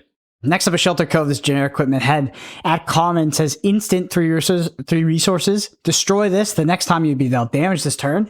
Prevent the that damage. So it's an equipment. Mm-hmm. So I can't give it enough. But it's pretty bad. Why would you pay an entire card to prevent 2 damage and have no inherent block? This is like one of the worst equipment I feel like I've ever seen in my life. But it's really annoying for, I don't know. It's not even good against Kano, to be honest. So like this I had to say it. You couldn't get through limit review. What? You couldn't get through. I just think that this card is terrible. I have this at a sideboard C+. I think this card is really good against Warrior. I had this in my seal pool, my Olympia seal pool, and I used it playing against Warrior mirrors, and it is a great way to basically counter any inevitability they might have in the in-game. But it's purely sideboard. I think, you're playing against Brood or something, like giving up a card, as you say. I mean, you do have some blue non-block cards, and maybe you can make sure you get a value out of it, but at the expense of an equipment slot. And equipment is so good in the set. I agree with you. This card is pretty poor, but in the right decks, the right matchups with enough blues in your deck, like let's say your Guardian or your Warrior, and I think this has a sideboard implications. All right, next up is Face Adversity, and let's do this as a total. Yeah, do them all. In terms of I'll read them all, and then we can talk about just breaking down the nuance of the different pieces. But this is the adversity cycle. There is Face Adversity, Confront Adversity, Embrace Adversity, and Overcome Adversity, one for each of the equipment slots. They all say partly the same thing. So they all say generic equipment X, whether they're head, legs, arms, chest. They all defend for 2, and they all have Blade Break. And they all have a condition on them. So Face Adversity says this may only defend an attack if the attack's controller has drawn a card this turn. Confront Adversity, you can only defend with it if the attack's controller has destroyed a Vigor token this turn. Embrace is if they've destroyed a Might token, that's the arms. And then the legs is if they've destroyed an Agility token this turn. Can you defend with this? I think there's some nuance to these. So I'll give my kind of spiel and then I'll let you out on Brendan. But I think Face Adversity is one of the better ones. The head slot is, unless you have the spec head slot, honestly, the head slot is pretty weak. So I think this, and there's a lot of ways to draw cards. There's cards that draw cards, there's gold tokens, etc. You can even give your opponents gold tokens and you don't lose value if you have something like Face Adversity. So I had this as a C+, just because I think the competition is kind of low, but these are hard to trigger. Like if you play this, for instance, let's take Confront Adversity, which is the Vigor one. If you play this against a Brute, they're basically never going to have a Vigor token unless you get them one, so it's going to be almost unusable. So I think the base for me is like a C on these, but in the right matchup, these can be, C plus, B minuses.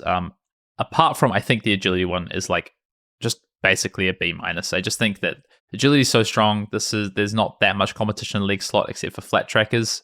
And if you're a Guardian, I think Overcome Adversity is probably the one that you want. I took a mulligan on rating any of these and actually wrote that in here because it was so contextual. It was just it is. Yeah. Yeah. Some of these are good sideboard cards. I think the head and the legs have the most just kind of general utility in the decks they're going to go into. And then the arms and the chest they're probably more like sideboard or matchup specific cards. Or if you have a bunch of ways that create these tokens, and if you lose clashes, you get the value out of them. All right. Next up, we have Headliner Helm. This is generic equipment head at common. Has a star value for the defense. As Headliner's Helm is equal. We should probably just do these all together, eh? Yeah. So yeah, they're all the same though. Yep. Yeah. Blade Break. Every piece of equipment, Blade Break, and its defense is equal to the number of opposing heroes with greater life than you. So it's equal to 1. Yep. So there's Grandstand Leg Plates, Ticket Puncher, Stadium Centerpiece, and the Headliner Helm. Yeah. Iron Rot equipment. Right? Sorry? It's Iron Rot, right? If you're on this life, they're Iron Rot. Oh, so they're worse Iron Rot, right? Yeah, they're worse Iron Rot. So, yeah, I added a C for everything, but I know that some are going to be better than others because of competition. Yeah, I have the centerpiece, so the chest at a C+, and I have the rest at a C. Yeah, basically. Just because the competition at chest, I think, is a little bit weaker. I did see a funny comment, on Twitter about someone who was like, I think they were replying to something Brian Golly said, and they're like, oh, I wish they would design more for UPF. And I'm like, dude, have you seen? There's a lot in the set. Yeah. Bloodied Oval, speaking of, so this Bloody Oval is a generic equipment offhand. It is a star defense value again at common, and it says Bloody Oval's defense is equal to the number of opposing heroes with greater life than you. So the same thing, it has Blade Break. I think this is a C minus. I think this is not very good. I only really want this in Guardian because I don't want to give up my second weapon as Reiner. I don't want to give up my second sword as a warrior, particularly maybe in some Olympia builds, maybe especially wage heavy where I'm attack heavy and agility light. But even then, I'm getting 1 defense max out of this. It's way worse than the Temper Guardian one. So yeah, I think this is maybe the worst equipment in the set. Interesting. For me. I thought it was a C+ in Guardian. Unless you open something else, I guess, but could be wrong. Yeah. Okay, that's the point. I guess, and specifically in Guardian, but I think that gives me a C- overall because I don't want people getting trapped into playing this in their non-Guardian decks. And for instance, if I had like Miller's Grindstone, I would play the other weapon over this. Yeah, I wouldn't play this. So, all right. Yeah. Down but not out, generic attack action. At rare, cost 5, defense for 3, attacks for 5, defense for 3, cost 3. We're looking at the red. When this attacks hero, if they have less life and control fewer equipment and tokens than them, and you control fewer equipment and tokens than them, this gets +3 in overpower. When this hits, create an agility, might, and vigor token. So this is like super magical Christmas land, I feel like. Especially regarding the token stuff. How do you feel about... Okay, I'm just going to leave it to you for limited. So there's 3 conditions here, which is really important to note. I think the way the card reads is a little bit confusing. So you have to fulfill all 3 conditions. Be on this life, have fewer equipment, and have fewer tokens. Those are 3 separate conditions. This card is either a C or an A+. It's definitely a C. And, well, this card is powerful. This card, I lost to this card to lose my final win for top 8 at the calling this weekend. It is, in theory, it's like, oh, this card should be pretty easy to play around, right? But like, there is ways to give your opponents tokens. There is sometimes you can get stuck with equipment you can't block with. Like we just looked at the confront cycle of equipment. It's not always easy to get rid of those. So yeah, this is yeah, and it also blocks 3 and attacks for 5. And I think if you can never turn this on, then yeah, it's a C. But when you turn this on, it's insane. Like it's a 2-card 8 with overpower that creates you effectively like 4 to 5 value in tokens. Well, if you could never turn this on, this would be a D. Like a C would be a role player. A 2-card 5 that costs 3 is not a C, in my opinion. It blocks C minus D plus. I guess it does block 3, but yeah, you're right. But I think you can turn this on, and it's not completely magical Christmas land, like you say. Like it is definitely possible to turn this on. And what's actually crazy is like in the in game you can play around this card. I didn't play around this. The one card I didn't play around in that match. You can play around it in the in game most of the time. But actually, when this is scariest is just like on turn 3 when it just has like they draw it and they're like, oh, I took some damage this turn. You made a might token and I blocked with an equipment. I now have less equipment, less tokens, and less life. Here's an 8, and I'm going to get to use all my agility, might, and vigor next turn with massive value. That's when this card is at its scariest. So yeah. I think this is a pick one able card. It just has a lot of risk to it, but it is super powerful if you ever get it off. So I'm gonna give this a B, I think. Yeah, I think you're right. Actually, like I feel like this card should actually probably block for 0. So because this card is so powerful on the ceiling that the floor should not be as reasonable as it is. Because it's pretty reasonable. You can block with it for 3, full value kind of block card. You can attack with it for 5, which is not terrible. I think you're right. This card is actually probably... I don't know. This card actually might be a bomb. It might be pretty unfair. It might be. Yeah. It's just a crazy... We've never really seen bombs like this where they can have such high variance to how good they can be. I like the blue, by the way, as well. Yeah, me too. Wage Gold is up next. This is a generic attack action at rare. It is a cycle. It costs 3, defense 2. We're looking at the red, which attacks for 7, and it has the keyword universal. So universal says, while in any zone, this is the same class as your hero. This is one of the only cards of universal, and we've just seen this for the first time. And when this attacks a hero, you may wager a gold token with them. It's a C for me. Yeah, I think this is a C plus for me, but I think this is a B in Victor. This is the kind of card I definitely want to have in Victor, for sure. Okay. All right. Next up, we have Reinforced Alliance. This is generic instant at rare. Cost 0. We're looking at the rest. It says target defending attack action card gets +4. I put a B because there's so many attack action cards, and it's a 0 for 4. I didn't give this a grade for some reason. I have this as a C, I think. And I think the others are like sideboard Cs. Maybe this is even a C+. There is a lot of attack actions, right? But the problem is like a lot of the time this card... So these defensive cards, I think this is quite an offense-based format in terms of you want to maximize your cards on offense to get the best value because there's so many block 2 cards. So if you play this on a block 2, for instance, like at red, you've turned your 2 cards into average block 3, but you've had to gamble a red card to do it. You've had to, the awkwardness, the non-flexibility of the card to even do that. And if you ever get this when an opponent just kind of passes or sets up a turn or something, or just attacks with their weapon for 2, you're just stuck with this card that does nothing. So like, this card does have risk. So I think this is really good against Guardian. I think this is, Brute's going to have big attacks, so you can usually get the full value out of this. But I actually think this card is like a C, and it's super contextual to how good it is in certain matchups. And if your deck like in Warrior, for instance, I think this is worse when you have less attacks that you want to block with. I think this is worse against Warrior in some ways because their attacks are smaller and you don't want to be blocking with attack actions anyway. This card I thought would be good and is actually maybe the worst of this kind of damage prevention / defense reaction-ish style kind of thing. Interesting. Next up, we have Adrenaline Rush. This is a generic action attack. At common, it is a cycle. It attacks for 4 at red and defense for 2, costs 2, and says when you play this, if you have less life than an opposing hero, this gets +3 attack. Now, this was a bit of an all-star in Monarch, right? Like, this is probably a B in Monarch, maybe B-. Yeah. Do you think? No, it was a really good card.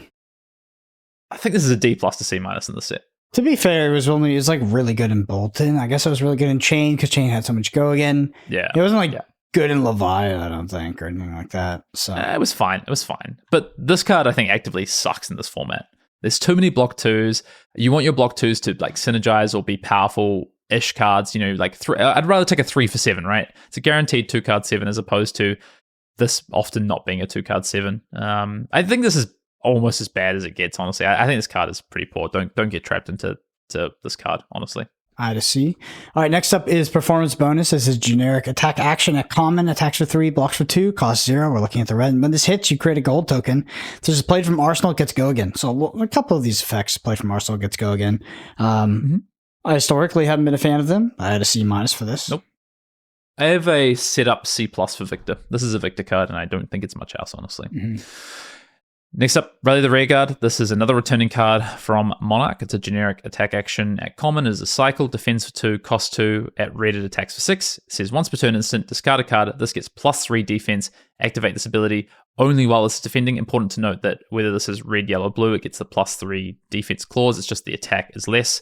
I think this card is such a good inclusion in this set because if you remember, you play this in Monarch, right? You just immediately discard the card, right? Well, this card there's a little bit of a bait with this card. If you taking it so this card is really good in Monarch, and I remember being really good. But why was it so good?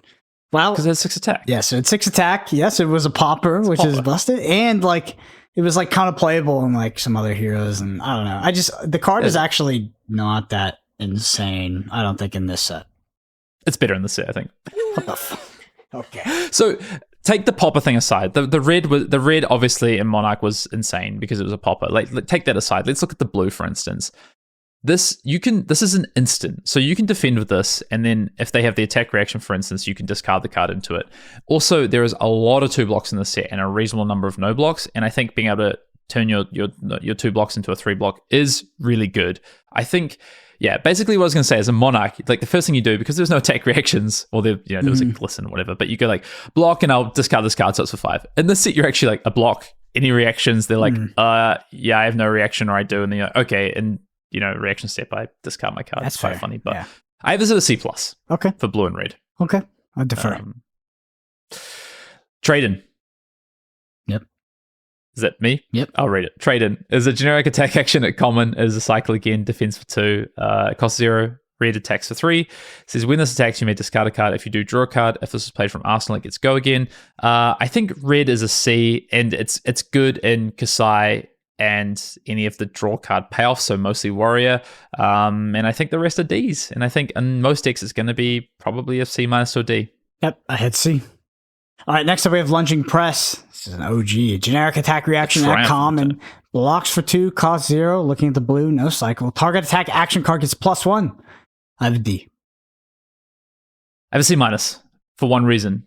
This is a blue that isn't an attack action. That isn't an action. So you can block this on Overpower. You can block this on the Kasai, the Centauri Saber for good value.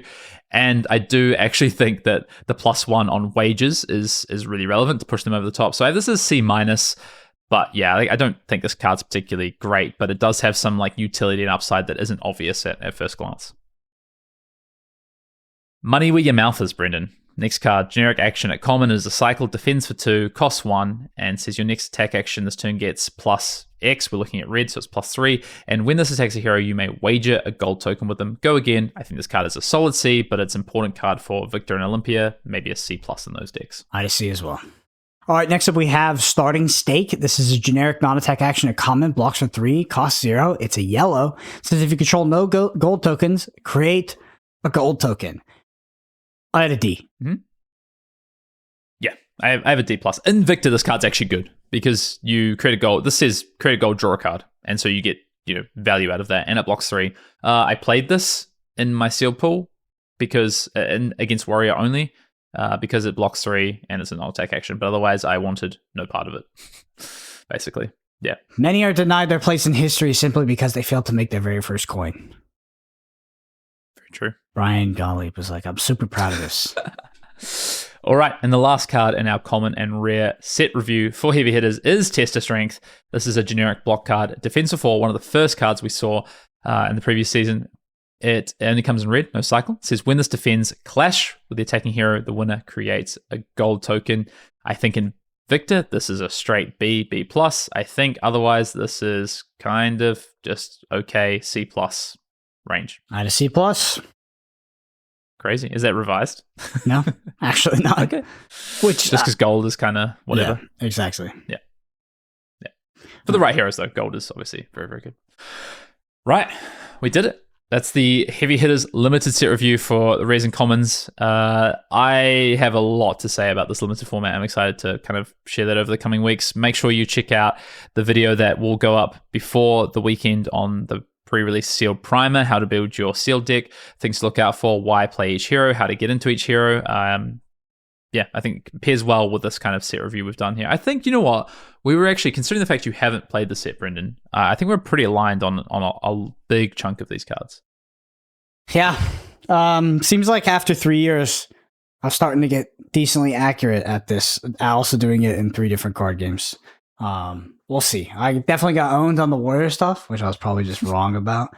But I don't know. I think together we've gotten more correct more often than not.